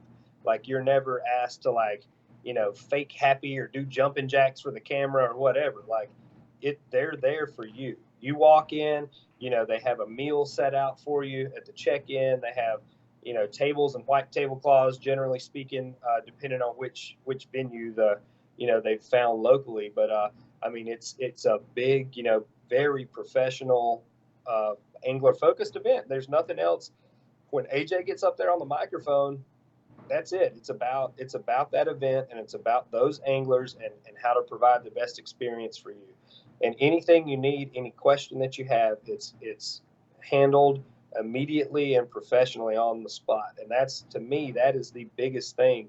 If you're spending $300 or $400, you know, on the road, and then a couple $100 to get in the tournament, like, that's an investment on you. You're taking time away from your family. You know, you're putting your money up for this stuff. I think that's the key to their success, is just how they put the angler at the top of everything. Yeah, absolutely, man. We've heard that quite a bit when it comes in regards to a Hobie event. And we've talked to AJ. He's been on the show before, and Christine will actually be on next week with us. And having those guys stepping up their game and allowing to apply that focus more on the angler, I think so many people appreciate that. You know, they've gone out of their way to apply that focus back to the individual and not so much the brand itself, which I think a lot of people appreciate. Yeah, I mean, so we had a guy that came elsewhere down. rather than during the actual tournament. For sure. We had a guy come down and fish with us. He's a longtime bass boat tourney angler. His daughter's really big on the college circuit right now, and his son's a hammer on the high school circuit. They came down to fish the first kayak tournament with Seminole, and they camped with us and hung out all week. And I made a post on KBN referencing it, but he called me on the way home, and he's like, you know, watching y'all's group, watching how you all push each other. You want each other to be successful. Like, AJ runs the Hobie events, Steve-O runs the BASS events. If either of those guys call each other and need anything, it's done. Like, there's, you know, everybody's pushing each other to elevate the whole thing. Because, I mean, ultimately, the more successful each one is, the more successful we all are.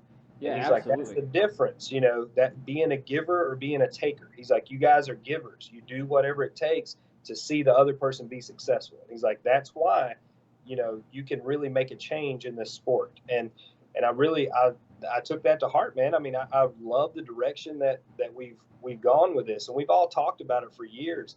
And the fact that Hobie stepped up and kind of gave AJ that leash and the driver's seat to do it. I mean, he's knocking it out of the park. And we had, I think, 20 or 30 new guys that had never fished a Hobie event come down to that Seminole event. And I want to see that keep growing. I'm very excited to see the BASS on Logan Martin too. I think that's going to be another one that pulls some guys that may not kayak fish out just because of the bass name. Yeah, absolutely. You make a very good point, or points, I should say. One, the angler community is a tight-knit community. For the large majority of us, we are here to support each other and help everybody accomplish your dreams and take it as far as you can go.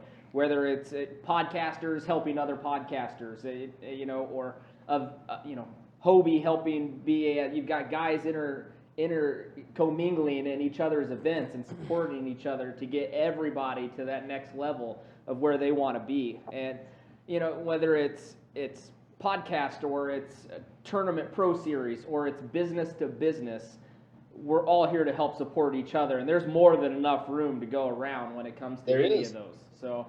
And I think that's the trick, is like you can't tie yourself too tightly to one thing or another.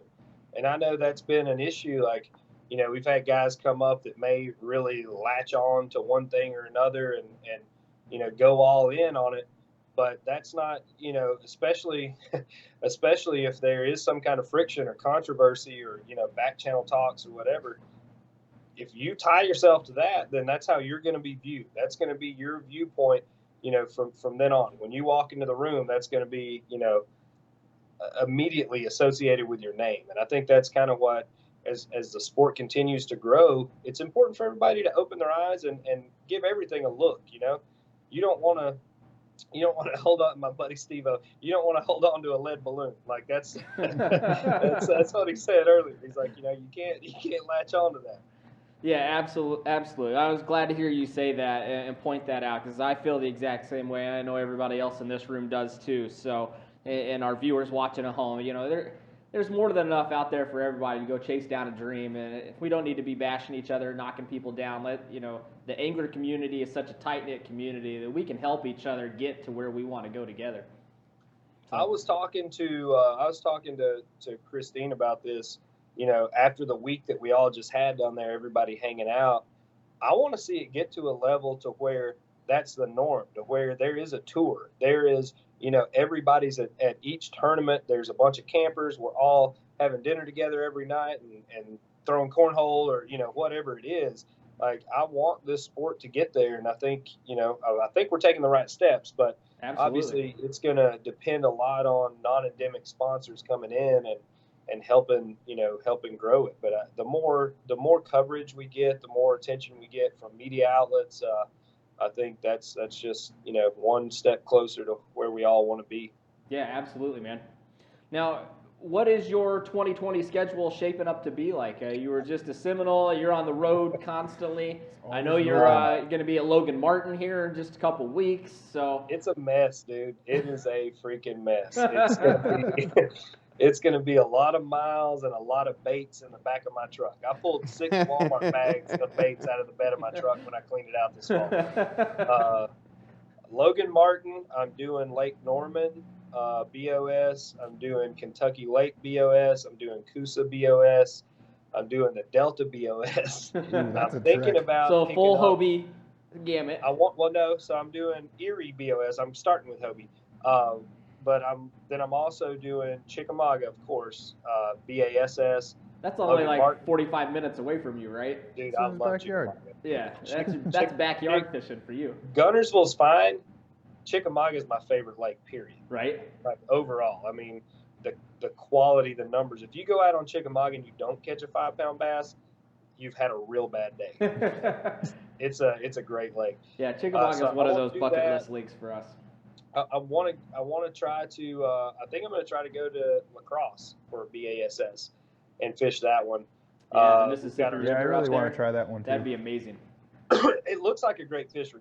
Yeah, absolutely. I've never made the drive, but after seeing some videos and stuff from past events. It looks like my kind of fishing. It's shallow water, stumpy, grass. I like that stuff. I So think I'm that'd be a big lot of fan. fun, especially that time of year up there on the river. That would be a lot of fun. I've never fished over that way, especially that time of year either. That'd be a lot of fun. I think I'm gonna give it a shot. And then of course the national championship. That's probably gonna be my only KBF event this year is the national championship. So I'm gonna try to make it count for all the fantasy roster guys and see if I can. Yeah, please, come on, do man. all right on that one. Now, like we talked about you and Guntersville a little bit ago, but you've had tremendous success on Guntersville for a couple times. Just 2019, first place on the KBF Pro Tour down there, and 4th out of 162 on the trail event down there. Should have been second, man. That was a rough one.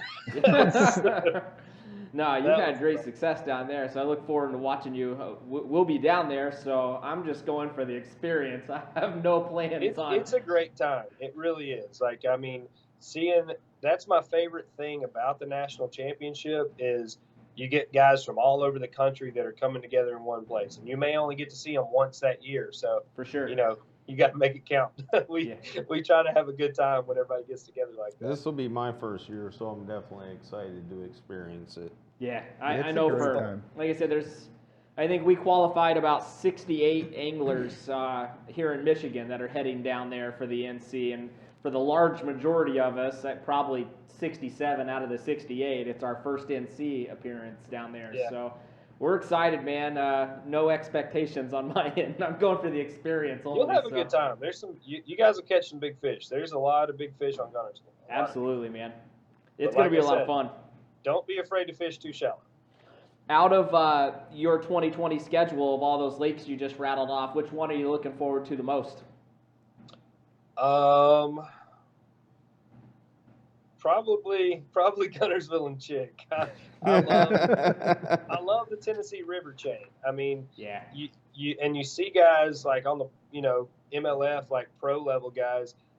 When you get comfortable with that river chain, you can bounce from lake to lake to lake, and they all fish similar. I mean, some are deeper, some may be more clear, more rocky, but predictability as far as how much water they're generating and where you need to be on the lake to find the fish, it's a lot easier to predict. So I'm hoping that's slightly beneficial on Logan Martin. I think it's going to fish kind of similar to what I'm used to.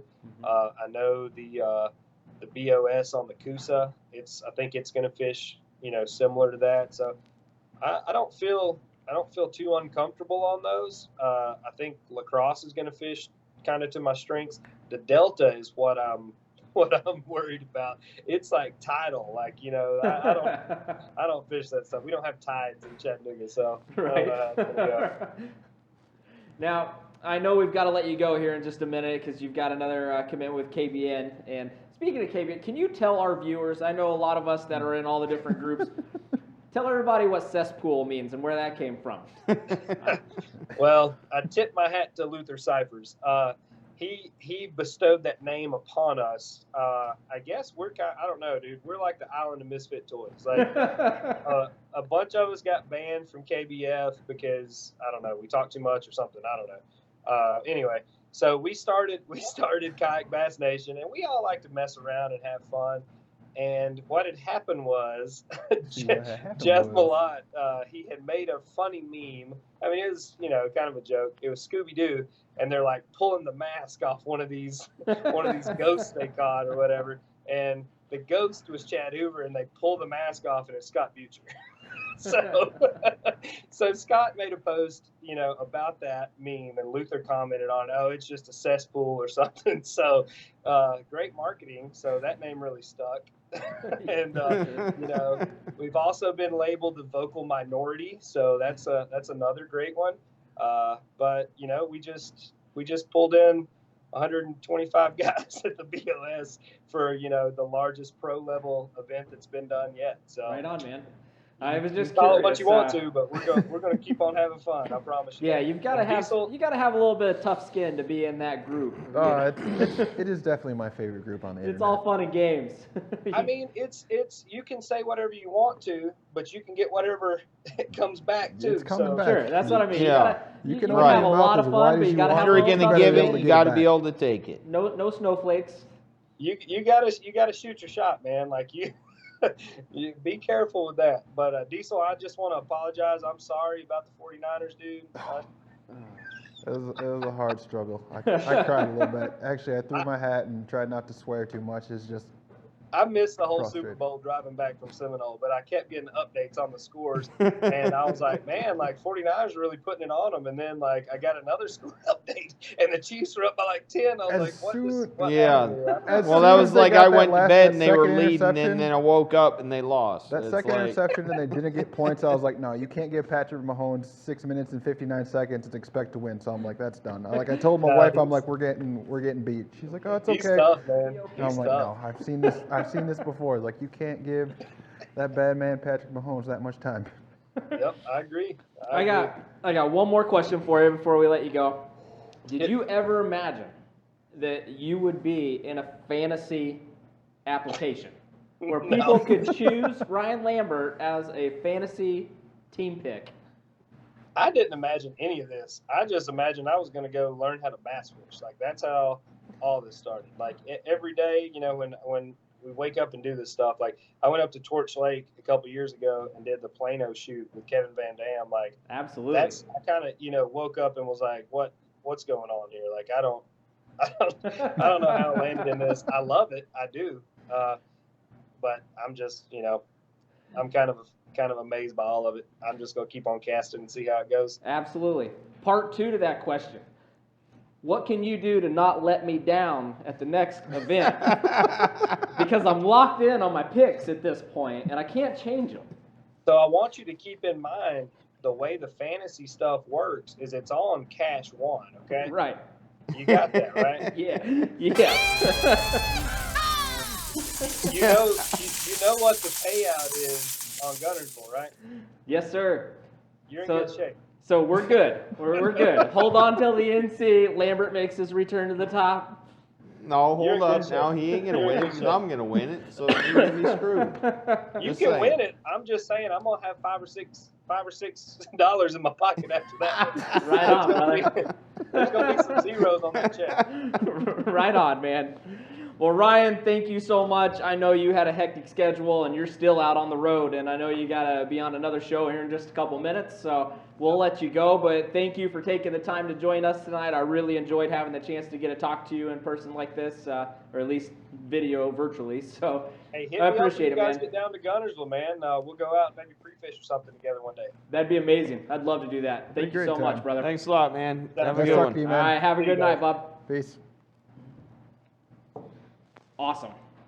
I'm glad we got to talk to Ryan. I've been following Ryan for a long time, and his social media is on point, man. He has some of the best posts that you'll ever find, and it's hilarious. It's hilarious to follow him. The whole So kayak bass if you're not fishing following him, is join my favorite a thing to couple of do. these social groups that Ryan's in, and you'll have a good time. You'll have a laugh, and like I said, it's all fun and games. So join him, have a good time. So you guys want to take one more quick commercial break, and we'll come right back. We've got there we go. Well, phone's Alarm ringing. just went I off. think we've got a special guest calling in. Oh, special guest Oh, calling. is that what it I'm gonna is? answer that real quick. Uh-oh. Yeah. Go ahead, Brandon. Brandon. Hey, Mike. It's Brandon Polnick here, just idling around down here in Florida, enjoying this nice weather, using this hat to keep the sun off my eyes and off my face. I was watching a podcast the other day, and it made me think, you're always wearing different hats. Wasn't sure if you, little hairline issue, starting to fade back a little bit. I don't know. Might feel your pain a little, but just curious. Just let me know. See you, man. Hey. Oh, that is amazing. So, for those of you that don't know who Brandon is, do you want to explain who Brandon is and how this came about? I mean, everybody should know who Brandon is. Everybody but- should. It sounds like he just called into our show. Yeah, he Well, just. wait. I don't know who Brandon is, so. For the please record, I share. had nothing to do with this. And he's dead right. He's dead right. Tell everybody who Brandon is, because that was amazing. Well, Brandon Polnick he fishes what? MLF now, I think. Bass Yep. Pro Tour, but super great angler, super cool guy. His resume as a pro angler is phenomenal. Yeah. I mean, accolades galore. And we were talking the other night and talking about favorite pro anglers and stuff, and he's got a list of a couple narrowed down, and Well, I was wondering what was going to happen with this name. Yeah, And I asked you out of 3, which was Brandon Polnook, Yep. Keith Poach, and Randy Howell. And I asked you who your favorite was, and you said Brandon Polnook. I like Brandon for a lot of reasons. And you gave me a legit answer. Yeah, and I was not like, only oh, is boy, he this is going to be even better. Tremendous fisherman, but he's also an avid outdoorsman, as I am too. He likes to hunt. He, does a little bit of everything, and faith, family, and everything all in one. So he's just a tremendous athlete to watch, and I've always got to watch his videos and just see it on TV, but never had that type of interaction. So I'm glad he was able to call in tonight Yeah, I and know. set that up. That was amazing. Isn't that crazy? Small world. Probably blushing a Small little bit. world. That was awesome. And it was daylight there. So we've got just a couple more things He to must do. have been in California. Must I'm have thinking. Yeah, like 2 hours behind. We're gonna have to Right, send him a that's Topwater what it hat was. now. Yeah. But yet he was in Florida. So we're going to take a quick break. When we come back, we've got a couple more things for you. The guys are going to come around to the side of the table. They brought some rods in, a bunch of different bait and tackle. We're going to talk about different rods, talk about jigs, talk about jerk baits, stuff like that. Just Oh, the do's fun and stuff. don'ts and different varieties and stuff like that. We're all about educating our anglers and keeping everybody up to date on what's out and what Angler everybody's using. education. So, all right, and then we've got another giveaway to do tonight. So, and tonight's giveaway is a little bit different than what we normally do. So, definitely want to stay till the end and check that out. That's going to be something cool that we're going to continue to build off of moving forward, next episodes and social media posts. So, we'll take a quick break. We'll be right back. All right, yeah, we'll come back in just a moment, and we're gonna kind of just let the we're gonna let the wide camera roll for a minute here, just to spare you guys from playing the same commercials over and over. And a little word out to our sponsors. Normally we have one from our sponsors, but to our sponsors is send us some more commercials because we've asked for them and we're not getting them. So we've got like 30 sponsors and nobody wants to send us some new commercials. So send those out to us so we can I'm air sure them. But everybody loves Shylock and Fletcher and those guys, but and we love them too and their support. And one of them, unfortunately, isn't currently with that sponsor anymore. So send us some new updated media, please. I feel like there's We'd like love to somebody broadcast it for you. It's free marketing. So somebody at home is like tortured by that commercial playing over and over. God, They're I'm so just tired of it. They're just like, please play something different. I've seen this like 9 times already. God. Anchor Wizard, I'm talking to you. I've asked you like 400 times. All right, so we're just going to pull out to the wide shot. We'll throw some of our corny music up for a couple minutes, and then we will be right back. Trying to do 2 things at once. We'll be right back shortly. awesome.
All right, welcome back, ladies and gentlemen. We are back here on Topwater Live with Mike Anderson and everybody else in the crew.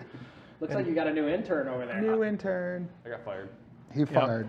Grant screwed up too many times. Lost that prestigious award title pretty quick. Literally, he goes from winning like this giant award to getting fired. He's fired. Thought I seen like 30 cars driving away like about Yeah, they're 30 gone. minutes The new ago person's and not started switching messing cameras up. though, so Because the camera's on her. one job. Grant had one job. It's looking better for me, so I guess my job will be back. Top right. Nope. Hit the top right button. Now we got a random shot of Heath. Cool. Yeah, like right at the wrong We'll time. figure it out. It looked like There he we was go. slipping. All right. Boom. So welcome back, guys. So we had this big old Facebook chat where we were talking about all the cool stuff that we were going to do, and then I didn't pay attention to it at all. So It's all good. I'm just going to say, hey, let's get rolling here. All right, so welcome back. One of the things that we like to do on this show, and we've talked about it time and time again, is education. A lot of people may know exactly what they have in their tackle bag and how to use it exactly the right way and right scenario, but for a lot of new people, they don't. And I feel like the Topwater series and the Topwater Live, we cater to a lot of newcomers to the kayak fishing sport or just new fishermen and fisherwomen in general. So we wanted to touch base on a handful of things tonight at the end of the episode after those two amazing interviews. One, we want to talk about different types of rods, different flex, different sizes, medium heavy, medium fast, that kind of thing. And just touch base on rods. Just people that may not know that much about them. This is just a little brush up on some different types of rods and different scenarios on how to use them. And then we brought in a tremendous amount of tackle.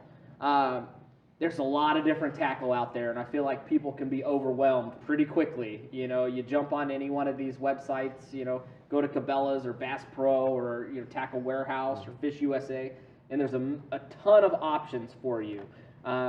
Just name one, square bill. Well, there's a bunch of different kinds of square bills. I got a few. What are they all different? What are the different applications for the different sizes of square bills?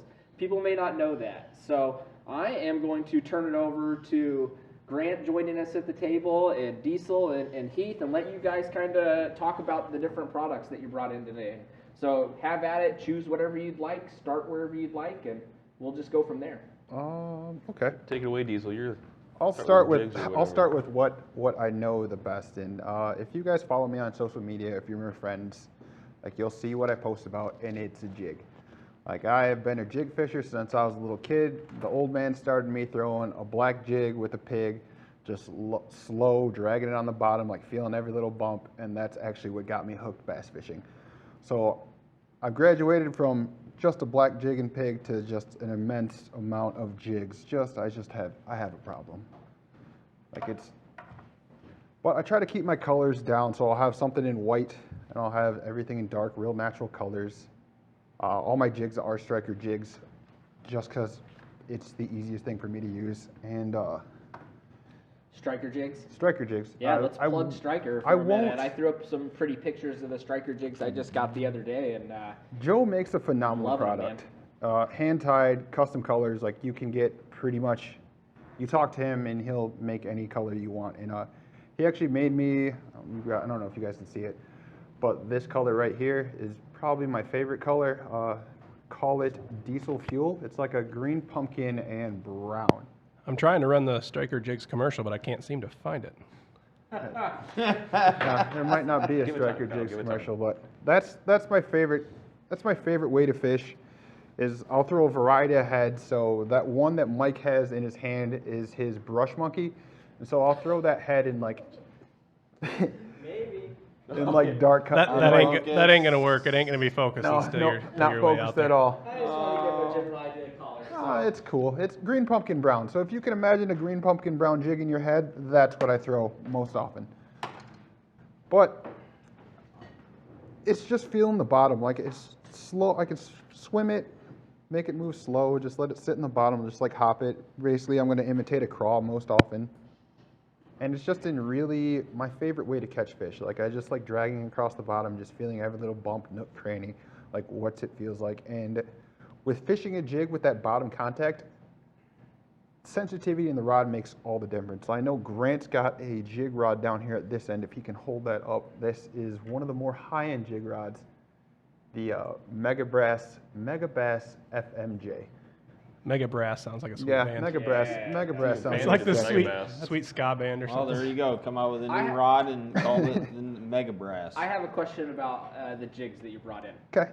So you have a tremendous amount of jigs there, and they're all different shapes. The heads are different. There's football, and then, you know, Joe commented on one of our Topwater posts the other day, and he named all of them for us as far as striker jigs go. But what are the different applications for the different heads? Do they sit differently on the bottom? Yeah, Do they're they going to drag sit through differently. Like weeds a little bit the differently? one you Why are showed all up the heads here different shapes? is a brush monkey. So this is going to be more of your heavy cover, like wood jig, like going in wood. It's going to stand up more often than not. It's going to try to stand up. It's got a really big head, so it's going to bounce off of wood really nice. And I throw this one a lot in wooded cover. And then let's see, brush another monkey? one. Yep, the brush monkey. And then I have a standard, do I have one up here? Nope, this is my favorite. I throw this all the time. Is just a 3/8 ounce finesse round ball. Like I'll throw it. What I like about this jig is it does a lot of things. It doesn't do anything amazingly well, but it does a lot of things all right. It's just my go-to jig. It's just my go-to like workhorse jig. The round ball. The finesse round ball. Yeah, I like the round ball I'll too. always 3/8. I don't really use any other weight. Like that'll go through. It comes through grass okay. Comes through rock. Like I don't really get hung up or anything. Like it just works the best for me. And in that color I have that's actually that color I got. color. That's the OG bluegill. So he's got a few different bluegill colors, like a dark bluegill, but this is just the classic bluegill color, and that got me a 5th place finish in my first year of kayak fishing, the only time I've ever finished in the money. So that's kind of like my go-to favorite jig. It's always tied on, or it's always, if it's not the first one tied on, then it's coming up right next. But then there's the round ball, and then I'll do, this is his groove swim jig. So this is just his groove style jig. Joe actually commented that this was his favorite style jig head. Yep. Is this groove jig. Yeah, that's a really pretty jig head. I like that a lot. And then, Now, did he mention, does that, the grooves in the swim jig head, does that do water displacement? I mean, what it's supposed to like help it come through cover a lot better and just deflect off things. Right. So that's what you want the jig to do. Like you're gonna have your jigs, is gonna have your brush guard, and so it's gonna be really weedless, and then pair it with whatever trailer you want, and just like come through cover easily. Makes sense. You said you had a preference on the weight that you like to use. I really only throw two weights. I throw 3/8 and 1/2 ounce. 3/8 Depending on how deep I have to go. If I have to go down like 20 feet, I'll throw a 1/2 ounce. If everything else, I'm going to show 3/8. So if I'm just flipping a dock, I'm showing 3/8. If I have to punch through a little bit of heavier stuff, or I have to punch through weed, I'll throw 1/2 ounce. The only time I've ever stepped up to anything heavy, like a 3/4 or a 1 ounce jig, is if I have to punch mats, and I will punch with a bigger jig. I'll punch mats just like I would be punching. Let's say you're out there fishing and you don't have a fish finder or graph or something like that, or pan optics, you know, if you're lucky enough to have something like that on your kayak, and you're going out kind of blind. Does the heavier jig allow you to find more structure on bottom? You can feel that log, stuff like that, compared to a lighter jig? Some people like a heavier jig for just doing their searching and figure out what's on the bottom, but I'll still use that 3/8. Like I'll just use a 3/8. I'll use a round ball just to see it, because I just feel like I get a better contact on the bottom, like it rocks and rolls, so I get an idea if there's like a little round rock on the bottom, or is it more spongy and it's just falling better and just feel dead. Mm-hmm. So I get a better feel of what's down there, because for my first 5 years of kayak fishing, I didn't use a graph. Like I would just stand up and just scan and see what was around me. So I would just like look. You just recently got a graph. Yeah, I got a graph at the end of last year. So my 5th place finish, I fished without a graph. I got that on a jig, no graph, just looking out and just seeing what looks like there would be fish there. Just sight fishing. Yeah, basically just sight fishing and just looking at what I can see, or if like I see what's above the water, like docks or anything, and that's like all I makes need. you overthink. You see structure, you think, oh, there's got to be something there or whatnot, but you're overthinking it because like what was it? Ryan Lambert, Ryan talked about. He said he doesn't in take the Gunnersville. graphs.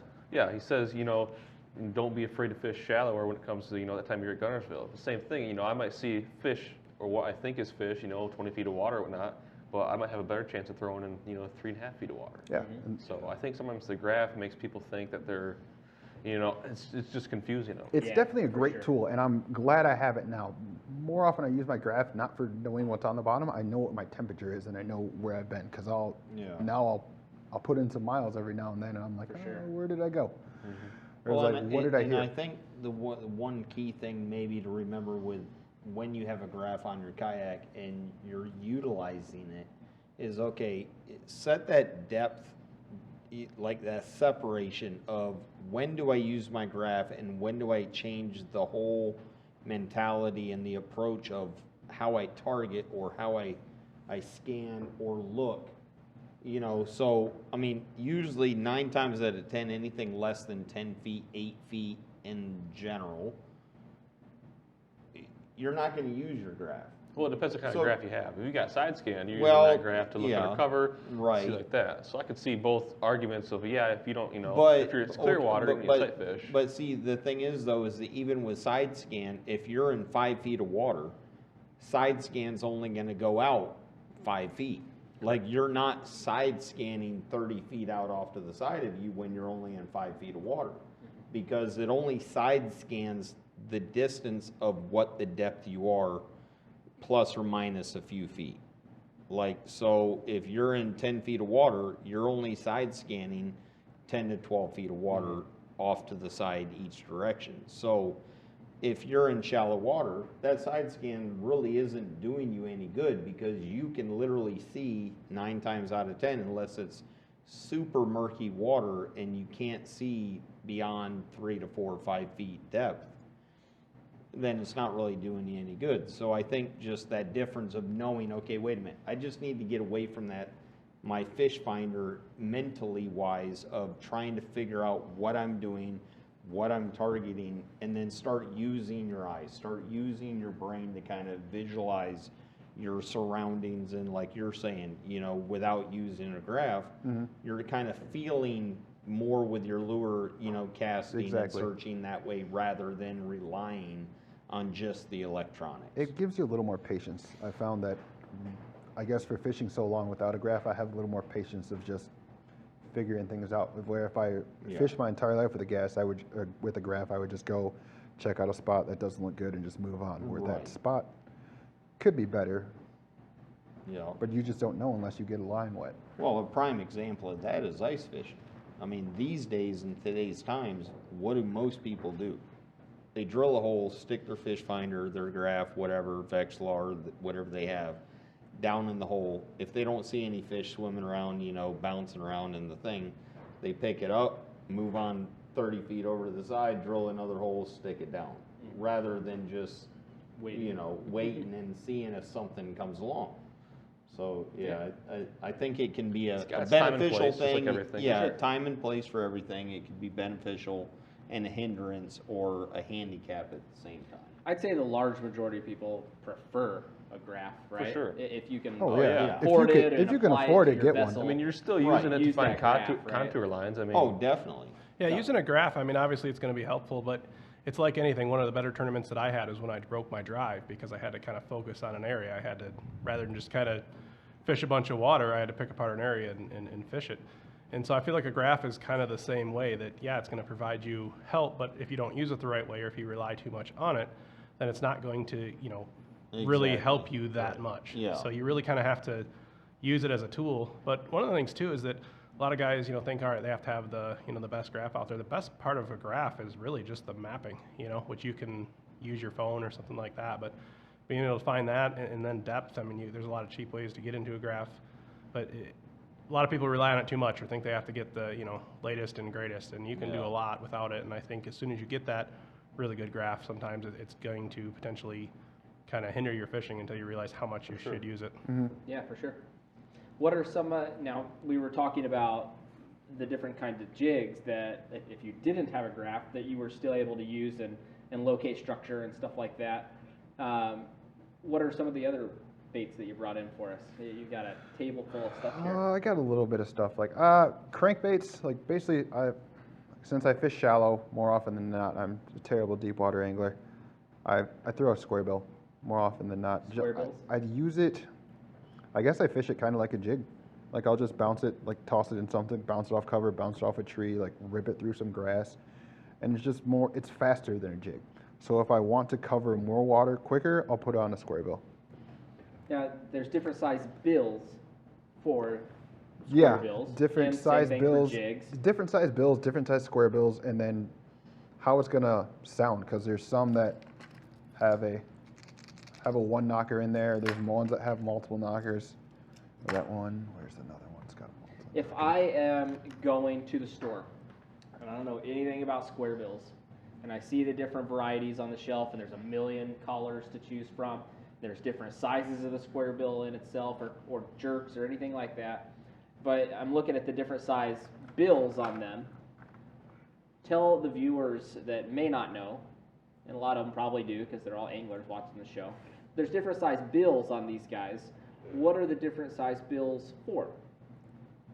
How Is far? it to help them dive? Yeah, it's gonna how deep it's gonna actually go motion? down. So some of like a square bill is gonna go anywhere from 0 to 2 to 4 feet, and then something a little bigger, you're gonna have the bigger bill. It's gonna go 7 to 8, and then your big deep diving crankbaits is gonna get you down about 20 to 25 feet. So a lot of the Big square 10 bills is XPs. going to be more angle than it necessarily is the size of the bill. Now, when you Yeah. get your regular crankbait, you know, the size of the bill is going to make a big difference. But square bills are really more about the angle, and it's kind of opposite of About what the you'd expect. angle of its. Right, so you'll see like a really shallow diving square bill is going to have, and don't quote me, but I'm like 86.5% sure. So a square bill that's going to be more of a shallow diver is going to have a bill that almost kind of goes straight down, which almost seems different than what you'd expect. Whereas like a more deep diving square bill is going to have one that's going to be angled more forward. But yeah, so it's really more about the angle than it is the size on a square bill. Okay. But different application when you go from squares to jerk baits. The bill does something different for that particular lure. Right, yeah, I mean a jerk bait's fish completely different than you would a square bill. So jerk bait, again, same type of But let's concept. put ourselves in the position that I'm kind of new to fishing. I go into one of these big box stores and I see a million of these on the shelf, all pretty and different colors, and they're different size bills. How do I know what to choose and how to apply that? Typically, when you go to the store, it's going to say on the package, you know, what, I mean, I don't know, if it's KBD 2.5 square bill, it's going to, you know, it's going to run within, you know, probably 2 to 4 feet or whatever. So do your homework before you purchase the product Right. and get yourself a variety that can be used at different applications. So like, for different example, depths, different angles, different. We were up at this past August, the state championship in Elk and Skegmog. Tom Mullins gave me a tip that actually worked about, I'm serious. 1 out of 100. It worked. They come. And it was about running a crankbait on that line, which I know everybody else is doing too, but he gave me, you know, the color. He said, you know, it's a shad color, and I did, and I happened to get one that was about like a 14-footer, so I didn't have to worry about, is it running too high, is it running too low? I mean, it happened just to be running that on that first day, you know, right where the fish were at. So you get, I mean, if you know, for example, that like the fish are going to be at, you know, 5 feet, you know, you might want to run your bait, you know, plus or minus 5 feet, you know, in that water column to try to entice that bite. If they're running deeper than that, you know, you'd size up that crankbait. I mean, that's like kind of similar when it comes to chatterbaits, which I fish a lot. You know, if you know fish are 20 feet deep, you count that down until you're in that level, that depth, and then work it back and then repeat that. If you see on your graph that there's, you know, a ton of fish at 5 feet, you know, change it to 5 feet. And that's the same thing with like, you know, your So if you crankbaits. truly want to go out and maximize your time and your effort into your fishing, you got to put in the time and do your homework with your baits, because like I said, there's so much 60, stuff. 70 Like, we don't different cranks and square bills here, but they have different applications when you're on the water. So to maximize your fishing potential and your catch potential, you got to take the time, do a couple minutes of homework, and then, you know, get a nice Oh, yeah. box. And it Don't really just go doesn't down take to much Lure time. lock Like box or a quick something. YouTube search or Google search of like what's going to run so deep, and that's really all I need. It's Right. not like I got to go before I'm going shopping. I Oh. got to watch 7 hours of YouTube But videos. I to feel like figure a out what lot I'm of gonna people, buy. when they get in there, they get a little bit overwhelmed because there Definitely. is so many varieties, and you know, a lot of people maybe they shop by color. I'm a chartreuse guy. All my stuff's chartreuse. But even though it's chartreuse and I want to go fish it in 5 feet of water, it's really meant for fishing in 30 feet of water. You got to do your homework and figure this stuff out. And then like these boxes, when you go to separate your bait and tackle, keep them separated. You know, take a couple minutes. Yeah. All of us during the wintertime, you know, we've seen numerous posts about it where we're all organizing our gear and getting stuff ready for the upcoming season and open water fishing, where we're taking the time to reorganize and put stuff where it needs to go just for that particular reason. Yeah, you right? treat it as a tool. I mean, It's a tool. I used to work in a body shop. I had to make sure my toolbox was organized, everything was where it is, because it, you know, made me money. Same thing with, you know, your fishing equipment. You got to make sure it's organized, keep it all, you know, in good shape and fine-tuned to make you money. Yeah. Here's another thing about like crankbaits, especially more of your, maybe not so much square bills, because I'm not totally tuned in on square bills, but some of your ones that dive a little deeper, you know, 10, 12, 15, 20 foot deep, along with the length of the bill causes the crankbait to dive deeper. The width of the bill will cause a different action on that crankbait, which will, in different times of the year or different water temperatures, cause a different reaction or be favorable or not favorable. So the wider the bait, the wider the bill is at the base of it, at the front end of it, the more of a wider wobble that bait has. So if you wind it slower, it has a slower, wider wobble to it. Colder water temperature, bait in general swims slower. It's more of a kind of a smooth kind of motion when it's flowing through the water. The warmer the water is, the more active the bait is, the faster the bait actually swims. So bass tend to want that bait kind of really just kind of like hopping back and forth as it's, you know what I mean, which causes a little more of a reaction strike. So that's another thing. So if it's not just the depth of the bait that you're looking for, you're looking to kind of match the season or the water temperature. Match the hatch. I mean, you know, match the hatch. I mean, and it's not always necessarily just the color, because sometimes in some situations, color really has nothing to do with it. It's more of the action of the bait that's going to cause them to hit than anything. But then other times it doesn't, you know, other times it's the color and not the action of the bait. So at that point, it's just trying. You pointed out that some of them had one rattle or a couple rattles in there. What are the different reasons for having different rattles in there? Is that just more of a personal preference? No, because sometimes they won't eat it. Like sometimes they want that loud, noisy, like two knocker. That two knocker is going to have two little noisemakers in it, or the one knocker is going to have one, and then you're going to have a silence that's going to have none. It all depends on what the fish wants to eat that day. Like someday they're like. Is that weather based or water temp based? Kind of like the action I think it all kind of plays in part with each other. On a warmer water day, you want more rattle or less rattle? I think on a warmer weather day, you'd probably want more rattle. I've noticed that it depends. It really Water one day it can be the exact same day. One spot you're tossing in that two knocker, it's making all kinds of noise, and the fish are just chomping it. And you'll just move over to the same lake, and they don't want it. Like it's still fishing. Like it's still guess and test. Like you don't know.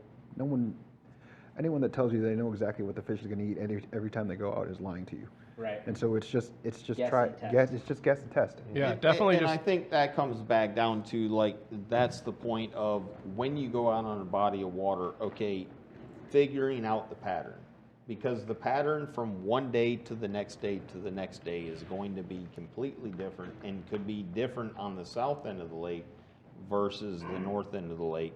So just be versatile. Don't really stick to one single thing. Try different things until you get one bite. Okay, that's a possibility. You get 2 fish, then you're getting a little more on something. If you get 3, you're definitely on a pattern. Like, you are on it. So then keep throwing that until it's just not working anymore.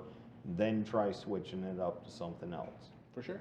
Yeah, I feel like you really just want to change things up because there's so many factors that go into all these things. So if you know, if you're new into the sport or you're not sure what to throw, you know, you kind of get a variety. You know, don't buy too many. Don't try to grab every color and every size or anything like that. Just try out a few that you like. You know, a lot of times they say that, you know, the baits are really made to sell to the fishermen, not the fish. So pick what you like. Give them a try. You know, I think the Rapala DT line is one of the better ones to get started with, and they literally put the number of how deep it's going to dive after the name. It'll be DT6 or DT8 or something like that. So try out some of those, but there's so much that goes into it that you don't really have to worry about. There's, you know, line type and line weight, and that's going to factor a lot of times by, you know, a couple feet or more on how much that, you know, is actually going to dive. So just go out there, start throwing different stuff, pick a couple colors you like, and just experiment, try different things, because there's so much that goes into it. You know, Heath's talking about, you know, weather color and things, or, you know, weather and temperature and things like that. And when it's colder, a lot of times smaller baits are going to work well and moving a lot slower, and bigger ones when it gets warmer and a lot of times moving faster. So you really just kind of have to play around with it to see what works for you. Don't rely specifically on, you know, this is going to work on this day and this time, because it's not. And when it comes to like lake pressure and, you know, how many different sound makers are in the bait, you know, a lot of times that might just depend on who's been fishing that lake. You know, you go out there, for example, you take like a, you know, a jerk bait. Everybody loves the mega bass, you know, the 110, Vision 110. Well, they have a Vision 110 silent, which can be deadly. And a lot of times it's deadly just because nobody else is throwing a silent Vision 110 out there. So everyone else is, you know, making a bunch of noise, and, you know, throw a silent one and they like the looks of it, and it's not making that same noise that scares the, you know, shit out of them from every other time, and they're going to be into it. So you really just got to experiment. You know, and one thing that I've like found, as far as not necessarily experience of result, but just experience of watching videos and watching a lot of these other pros and stuff that have done these tutorial videos, is with each type of bait that you use, whether it's square bills, lipless, huskies, jigs, you can pretty much, for the most part, in probably 90% of the lakes that you fish, break your color patterns down into 3 basic colors. Now, not from one day to the next, of course, one's going to work better than the other, but you don't have to have 20 different colors of the same bait in your box, like chartreuse, red, white, you know, some form of black and blue on jigs, bluegill patterns. Like different types of lures have a 3 to 4 basic color pattern that if you have them in your box on the right day, you're going to catch fish. You know, it's just a matter of cycling through, you know. And I don't know. Yeah. So far, what I've kind of put to the test, it seems to stand true. Not necessarily every single time I go out, but, you know. You live and you learn. Yeah. That's Every how time you you do go it. out, you learn more stuff. Yeah, exactly. Now, we've talked about the different type of jig heads and different uses and applications for those, different weights and things like that. And we went over some squares and some cranks and some jerks. Now, as far as lipless goes, talk about your experience with lipless. When do you throw a lipless out? I personally have never thrown a lipless crankbait and had any luck. That's totally foreign to me. You throw one in Gunnersville. They are tough. Throw lipless in Yeah. Gunners? Yeah, you throw a lipless in Gunnersville. I'll definitely. I mean, that's why I bought, you know, 2 more dedicated crankbait rods, partly because of Gunnersville. I mean, I know that we're going to be throwing cranks down there for sure. I got a handful of them. I throw lipless. Again, Let's talk. Gunnersville's one thing, but most of our viewers aren't going to Gunnersville. How do you fish these in Michigan? I throw lipless a lot. Okay, so this is kind of a side note. For bass, it's still new to me. Like, I've tried it a few times. For walleye, I throw lipless a lot. Any kind of deeper, water, like out at the piers, I bounce them off the bottom. And in a sense, for bass, it's kind of the same exact process for smallies or largemouth.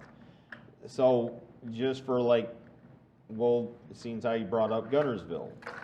Guntersville, what seems to be a common with Guntersville when it comes to lipless crankbaits is when you're retrieving them and they hang up in that grass, rip that damn thing out of that grass as hard as you can rip it. And that ripping action up out of that grass is what's going to cause I was going to say, that's the how, reaction that's how bite. I fish a lipless around You here, know? is I'll go find that grass line that's anywhere.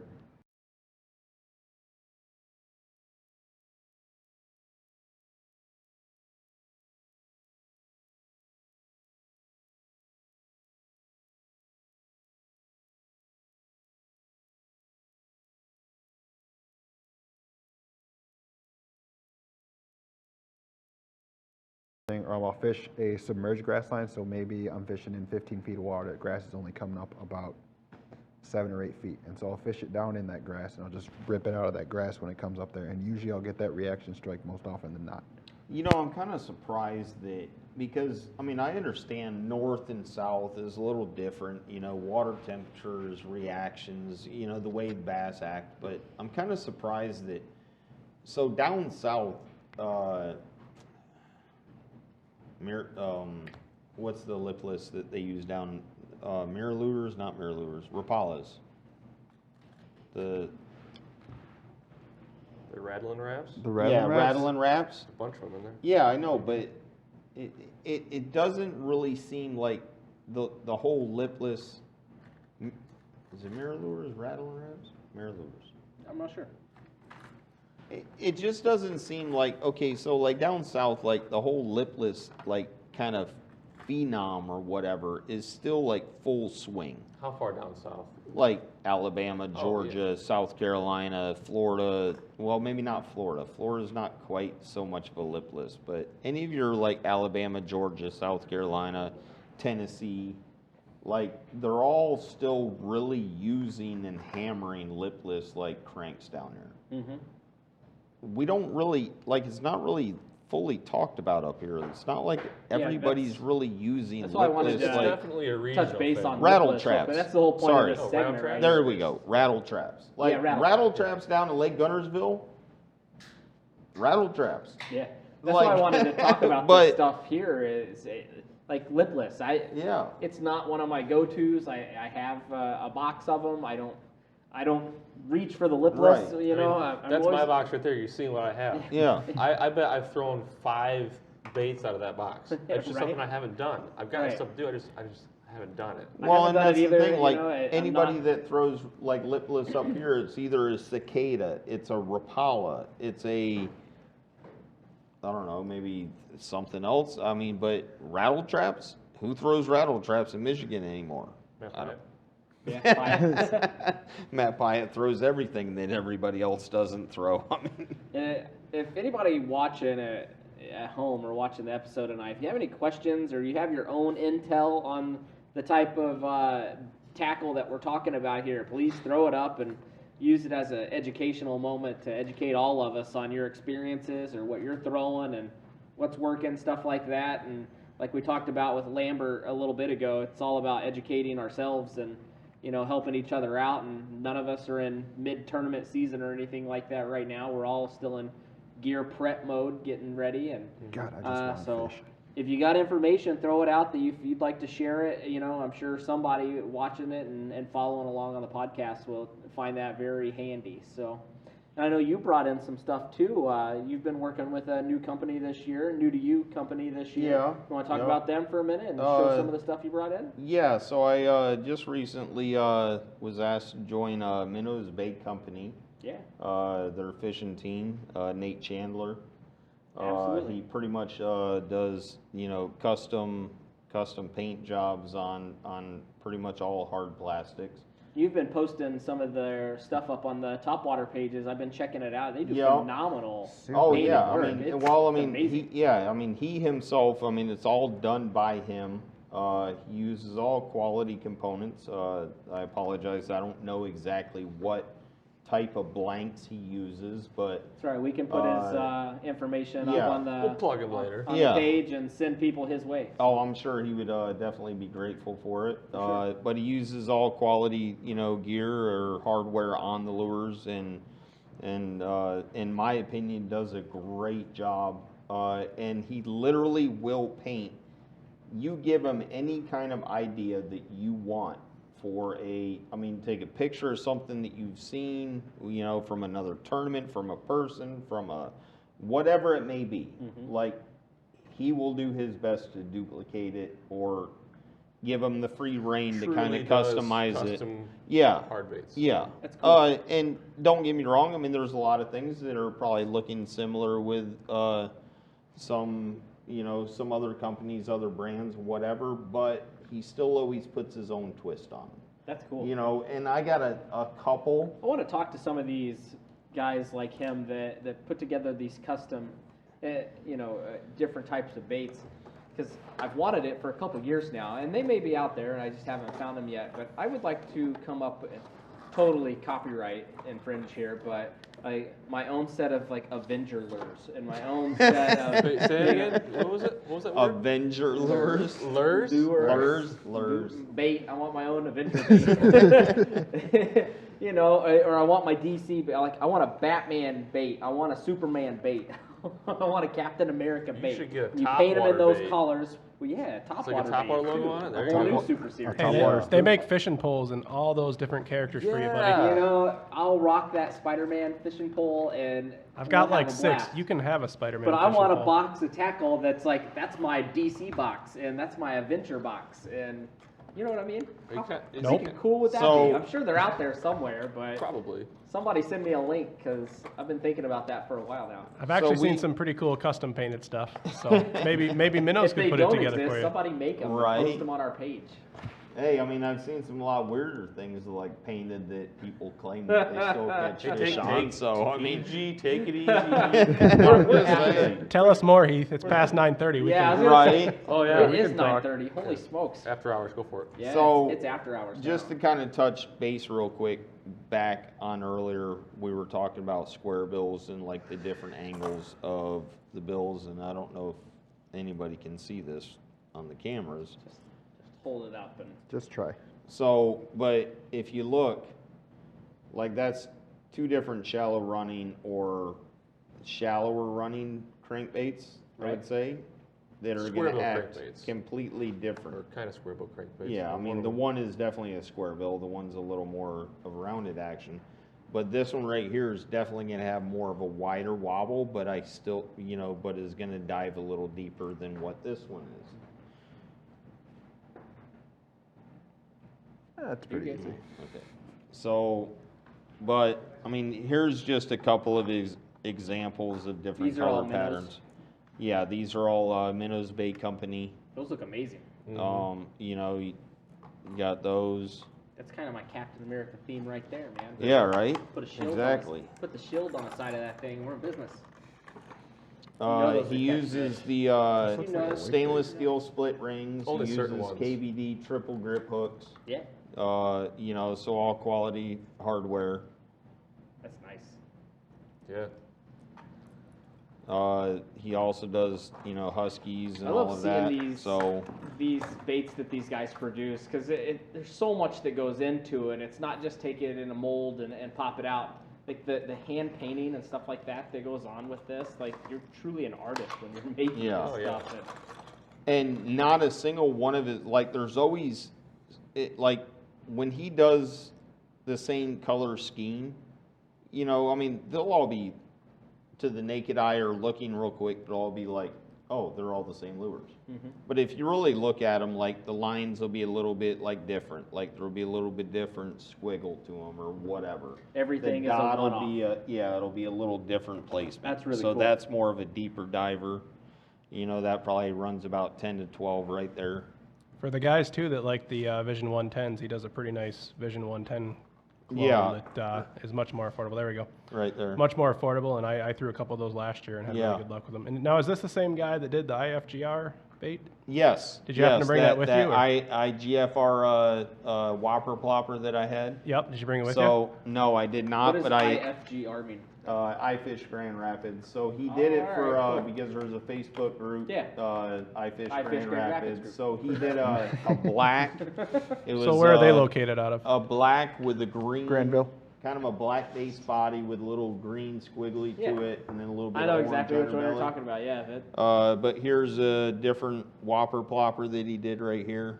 You know, that's a white with orange belly. Can he make us a Topwater series Oh. limited edition, and we'll do like a pre-order or something through him? He definitely could. That'd be awesome. I can talk to him if you want me I want to. a Topwater lure. But as I said before, he uses all KVD triple grip hooks. You know, stainless steel split rings to them. And I think it's only better because it's Topwater. Oh, I get it. Okay, yeah. I was like, what are you? It took me a while to figure it out. I get it. Really? But I was like, make a topwater spook.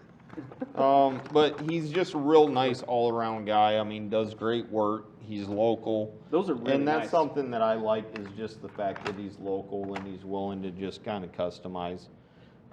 As I said, none of these are my Gunnersville lures. I got him working Well, I on wanted those right you. now. I'm glad you brought him in because I Top kind of wanted to secret. go full circle here, and because we've talked about educating people and stuff, where you can just go into a box store and there's a million available options on there, but you need to do your homework and figure out what you're buying and how to use it. But then you come full circle and you get into the customized, hand painted, one-off type collections like Minnow's putting out, and so it kind of brings you full circle, and Joe does a great job with his stuff. He can make those one-off custom type, baits for you as well. And then there's the masses. So it's very confusing for an angler who's just starting out. What do I get? What do I need? Where do I go? So there's something for everybody here, whether you just walk into Walmart and grab a bag full of randoms and you go out and, cast and guess and try to figure it out. Or, for the more experienced guy, you can get into this type of hardware. And, these are amazing products that he's producing. So And even what's great about the custom guys that do the custom painting is, you guys know as well as I do. I mean, there's a lot of like hard baits out there that they made for 5-10 years, whatever, that just caught you a ton of fish, and then all of a sudden you just can't get them anymore because they stop producing them. You can't find them. Mm-hmm. Snap a picture of that thing or find it someplace, and then take it to them and, hey, Nate, like I need about 30 of these. Right. Well, there you go. Now you got that color pattern back that, you can't find anywhere else. Very cool. You want to jump onto some of these rods? You brought in a handful of rods for us to check out. Let's take a look at those. Take it away. We were mentioning, obviously on the thing about the jerkbaits and the crankbaits about, specific technique rods. I mean, yeah, you could go grab a medium heavy rod from wherever and toss it, but to get the full effect of the rod or the full effect of the bait, you use the right rod. That's why, I've got the Megavest, the FMJ Destroyer, for my jig rod. It's designed for jigs. I mean, that's why it was made. It's not made for, punch and cover. It's not made for, topwater bait. It's made for jigs. Same thing. What size is that? It is a 7'3"? 7'1". It's 3/8 ounces to 1.25 ounces. And that's your jig rod? And that's my jig rod that I'm going to use.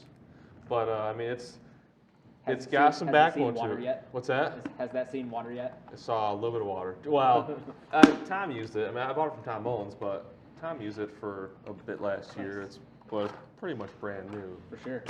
But he just wasn't happy with it or something like that. I don't know. Some crazy answer. And that all comes down to personal preference. Yeah. Well, it didn't match the carpet on his boat. Yeah. I was gonna say. Yeah. It didn't have the right colored eye wraps. But yeah, back to like the jerkbait stuff. I mean, I knew that I needed to learn how to use a jerkbait, how to use crankbaits more effectively. So I figured I needed to get the equipment to use that. So that's why I bought a specific jerkbait rod from Denali in the Lithium series. Same thing with the crankbait rod in their Attack series. But I don't know why. I just know that it's true. They talk about the parabolic bend of certain rods for certain actions. That's 100%. I mean, you don't want for that jig rod, you don't want a huge bend in it. You want that backbone. I mean, you want the tip. You want it to have a sensitive tip so you can feel that bite. Like these talked about. Feel on a rock. Feel the whole bottom, but with I think I got one right here. Yeah, you can feel what you're fishing. When you're using a moving bait, you're not so worried about feeling the bottom or whatever. I mean, yeah, you might bump the bottom every now and then, but you'll know. You'll feel the bite. You feel the bite, right? You really just want that. You want that parabolic bend. So when you, from what I've heard and listen. Say that word again. What's that? The bend. Parabolic. Parabolic bend. So you guys watching at home, go Google parabolic bend. So basically, I don't know if we can. I don't know if it'll even show up on the camera, but the bend with this, there you go. It's hard to tell, but it bends throughout like the whole blank of the rod. Whereas like you look on that one, I mean that one does it too, and this is probably a little bit lighter than that. I don't know what action that is. This one's a medium moderate. This is actually a square bill rod. This is so FX Customs rods. I actually got it from Matt Elliott over at Mainstream Tackle. So plug in some more people. Mr. Elliott, I'm sure he's got a couple cocktails right now. He might be watching. He's probably heartbroken. His head coach stepped down today, so. Well, I'm not heartbroken. 100% he needed to go. He's probably drowning his sorrows right now. I'm a State fan. He always drowns. I was pretty happy. It needed to happen. Look, the fact that he stepped down a couple days Oh, after. goodness. Hold up. We're off topic again. The fact that he stepped down a couple days after he collected the $4 million and the day before signing day. It's a business. But yet to do it in a way to lock in who he Mark wanted Antonio, for. Michigan State football coach, stepped down today. Cool. Sure. But he waited until just after. So and I'm not a State fan, but I just think it was. We'll leave it at that. Kind of ironic. Foosball. Foosball. All right, what else you got? So we talked about parabolic bend. Parabolic bend. So like when you're fishing like a moving bait, you're not going to do that hard hook set where you would do like on a jig or like a sweeping motion. Yeah, you're gonna pull away from it kind of, and you want that bend for like a give almost. I mean, you still have that backbone of the rod to set the hook obviously, and you don't want to use monofilament when you've got moving bait because that's just so much more stretch. You might not have as many hookups. So that's why I use like. Do you like braid to fluoro or just straight fluoro, straight braid? I was using braid like for my chatterbaits, stuff like that. But I moved to straight fluorocarbon almost exclusively last year. Minus, I still punch obviously with braid, but almost everything is fluorocarbon now. Everything in open water. Did any of you guys watch that video Kyle posted on the Topwater page? I think it was yesterday or the day before. Yeah, the guy talking about the difference betwbetween. Was it BLAT where he uses fluorocarbon on his spinning reels? Yeah, talking about the difference between. To fluoro, straight fluoro. Yeah, I watched that video. I didn't watch it on the Topwater page. I'd already watched it before Kyle posted it, so I felt kind of special. I was like, I already watched this. And again, I think, there is just like with a lot of things. It's okay. I think there is a subtle difference from, or maybe a little more than a subtle difference from straight mono to braid with fluorocarbon leader. So there is a noticeable difference. Yeah, there's a huge difference. But with like fluorocarbon to braid to fluorocarbon leader. Say it again. So you went fluoro no. What I'm saying is like the difference of straight fluoro to braid with fluoro. Mm-hmm. I can't say there's that much difference. I think there's a huge difference. There is a difference. But it depends on what fluoro you're using. In open water finesse. Oh, he there. Yeah, I didn't hit my button. Don't you think that's still a personal preference at that point? For sure. There's going to be some guys that will only throw, their jig. They want braid, but they want that fluorocarbon leader, so it's invisible. Right. But I've got talked to guys where they say, why use a leader? Because you're adding that one extra knot where it could break off. And that's one more chance to lose that fish. Trust your knots. Yeah, why worry about tie a good knot, you don't have to worry about it. I like that invisibility factor. And trust me, please don't mistake me. I'm kind of making the comment, I guess, or the statement more as a question than anything because, I mean, for me We're personally. not dogging you. No, Not yet. I'm just saying. Just wait, I want to hear what he might says. do No. What do you got on Facebook over here? No, what I'm saying is, like, for me personally, I'm, like, my whole life I've been a mono guy.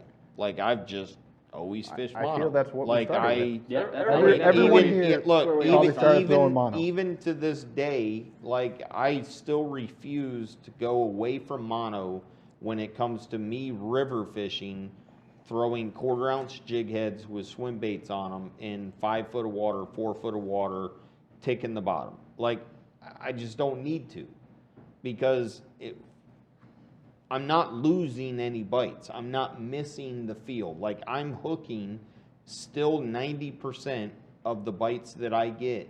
And I mean, even the most subtlest bites when it comes to walleye and smallies. Now, with that being said, I'm sure there's a difference in fishing 10 to 12 to 15 to 20 foot of water in different applications with a jig, with a, you know, crankbait, with a husky, with, you know, different things. So I guess I've been, this past year, more than anything, I've been really searching to nail down and dial in that answer. Like, why should I really go to?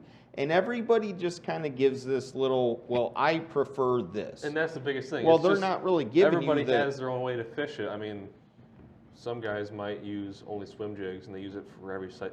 That's the only jig they use. Right. I mean, but you could be better if you use a finesse round ball jig. I mean, it's the same thing about using, you know, a square bill versus, you know, a normal DT crankbait. I mean, you could use it in both applications, but which one's going to be better?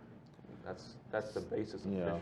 So I feel like we should wrap up pretty quick here because it's already 9:45, and Cody Hart's making comments that don't even make sense. I feel like he's had one too many. He's had more drinks than us? Yeah, I don't know about that, but he's kind of a lightweight. But so to go back to the original question, you know, of these different situations, and really you cannot answer that question unless you are laying out all the other details as far as water clarity, what you're throwing, the time of the year you're throwing it, the depth of all that, because it's really different. Like, you know, my spinning rods will have, you know, a lot of them have braid, but this year I'll have a bunch with straight fluoro on it, real light fluoro. But some I'm going to run braid to fluoro. But it really just kind of depends. I mean, if you're throwing a wacky rig and it's, you know, unless it's just crystal clear water, you don't really need to throw fluoro on there. Just run the straight braid. A lot of times that I'll run braid to fluoro is that I actually just like the color of the braid. So I'll run like a bright green, you know, braid that I'll throw out there because I can see it move if they're just really lightly biting. However, when you're running straight fluoro on slackline, and then somebody made a comment yesterday on the post, is that the sensitivity of straight fluoro on slackline is way above that of braid or braid to a fluoro leader. So if you're running slackline, you can get away with the straight fluoro, especially maybe if it's wavy or something like that where you really can't wash the line, then you're going to have an advantage there.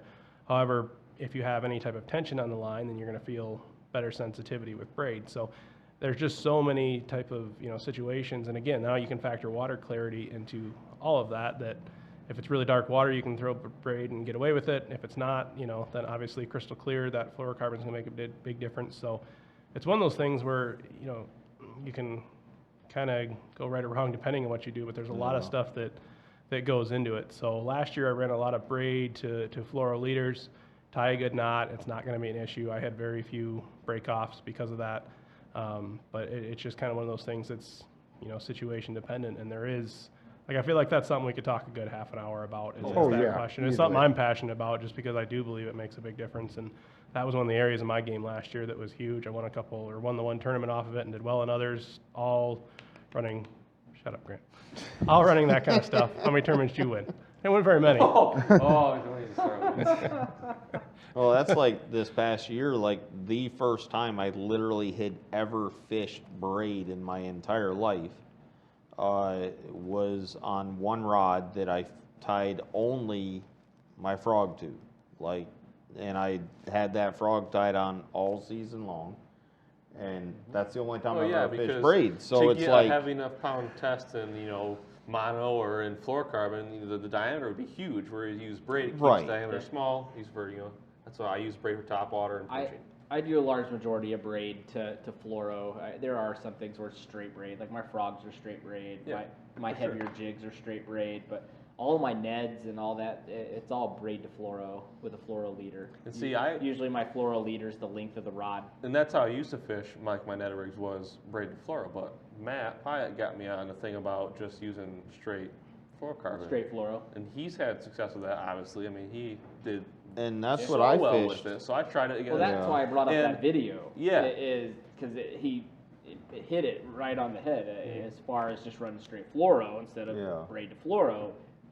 Why do you have braid on your spool if you're not using it? So, I mean, it makes sense. So that's why I want to bring that up. You know, in last, the state championship, just for example, like even with fluoro, like last year was my first year, really getting hard into it. I was mono guy. So last year I really tried to incorporate other, techniques and change ups and everything else. State championship, I took both of my rods, my spinning rods, one for tube jigs, one for drop shots and Neds, or actually my tube and Neds were kind of on one rod and my drop shot was on the other.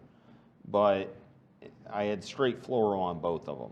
And I mean, I caught more freaking smallmouth out of a lake than I've ever caught, and I mean, I was catching big fish and I was feeling like even the slightest little. So yeah, I mean, it worked for me, and I mean, I was impressed with it. But at the same time, if I found out that fishing braid with fluoro leader would help me that much better, I wouldn't be opposed to it. Yeah, it's just about finding what you like to do. For sure. Yeah. Good topics, good conversation. We got one last thing we want to do tonight before we end the episode. Let's do that giveaway and let's go home. Sounds good. So every week, viewers still watching tonight and the ones that'll see it later, every week we like to do some type of giveaway. Normally we're just trying to figure out how to give something away, but this time we put a little bit of thought into it. Actually, I did. Kyle had nothing to do with this. Of course. So for this particular, he approved it. He said, yeah, that sounded good. All the shit that broke back here while you weren't back here is your fault. See, I wanted to stay back there, but I'm Here not we gonna go, get off topic again. I'm not going to get to it. No. We enjoyed having you out here on this side of the camera. All right. You should come out here more often. This week's giveaway, we are going to give away a one-off. It's the only one that we had produced, so you'll be the only one with this shirt. For the Grand Rapids Ultimate Sports Show coming up, we had a bunch of merch produced, and instead of the normal Topwater logo, we did a two-tone, kind of a one-off logo just for this specific event. So we have a blue performance sun shirt. Baby. Right on. With the Did two-tone you just one-off do the Topwater oh logo. baby? The Topwater series on back. With the Oh, fish. yeah. So you'll be the only one with this item. We didn't produce. Yeah, put your head. Yeah, you got to hear it. You are. So to be eligible to win this awesome performance one-off Topwater shirt, here's what you got to do. And listen to the instructions because it's almost a page long, but Holy it's really simple. I don't know if my We want to girlfriend can follow encourage all that. our fans, and it's awesome because Scott Beutjer talked about this a little bit ago, that he's a people person and he loves just hearing people's experiences about life and fishing, things like that. So here's how you enter to win this shirt. We want to encourage the viewers and the fans to share a story. Simple as that. Everyone loves a good story, right? So we want to encourage everybody to share their own fishing-related story. This can be fishing with grandpa. It can be, your dad took you out fishing for the first time and, taught you how to put on a worm. It can be your kayak fishing. It can be a tournament experience. It can be a Topwater series event experience of your own. Whatever comes out that you feel like sharing. Attach a photo of it if you can. If you got a picture of you and grandpa standing on the dock holding your first bluegill, throw that up there and tell us about it. We want to know what got you into fishing. Here's why we want to know this. A lot of what makes Topwater special is our community. And we talked about it with Lambert and with Scott tonight. The angler community is such a tight-knit community, and we're always here to help support one another, but we all come from different backgrounds and different ways of life. So it's very interesting to people like me. I like reading these stories and seeing everybody's pictures on your own social media. I love warm fuzzies. Yeah, absolutely, man. The world's got enough bad in it, so if I can find something to put a smile on your face, that's what I'm going to go towards. So I want to read your stories. I want to know what got you into fishing or a fun experience you had. Throw a photo up with your story so that everybody can see it.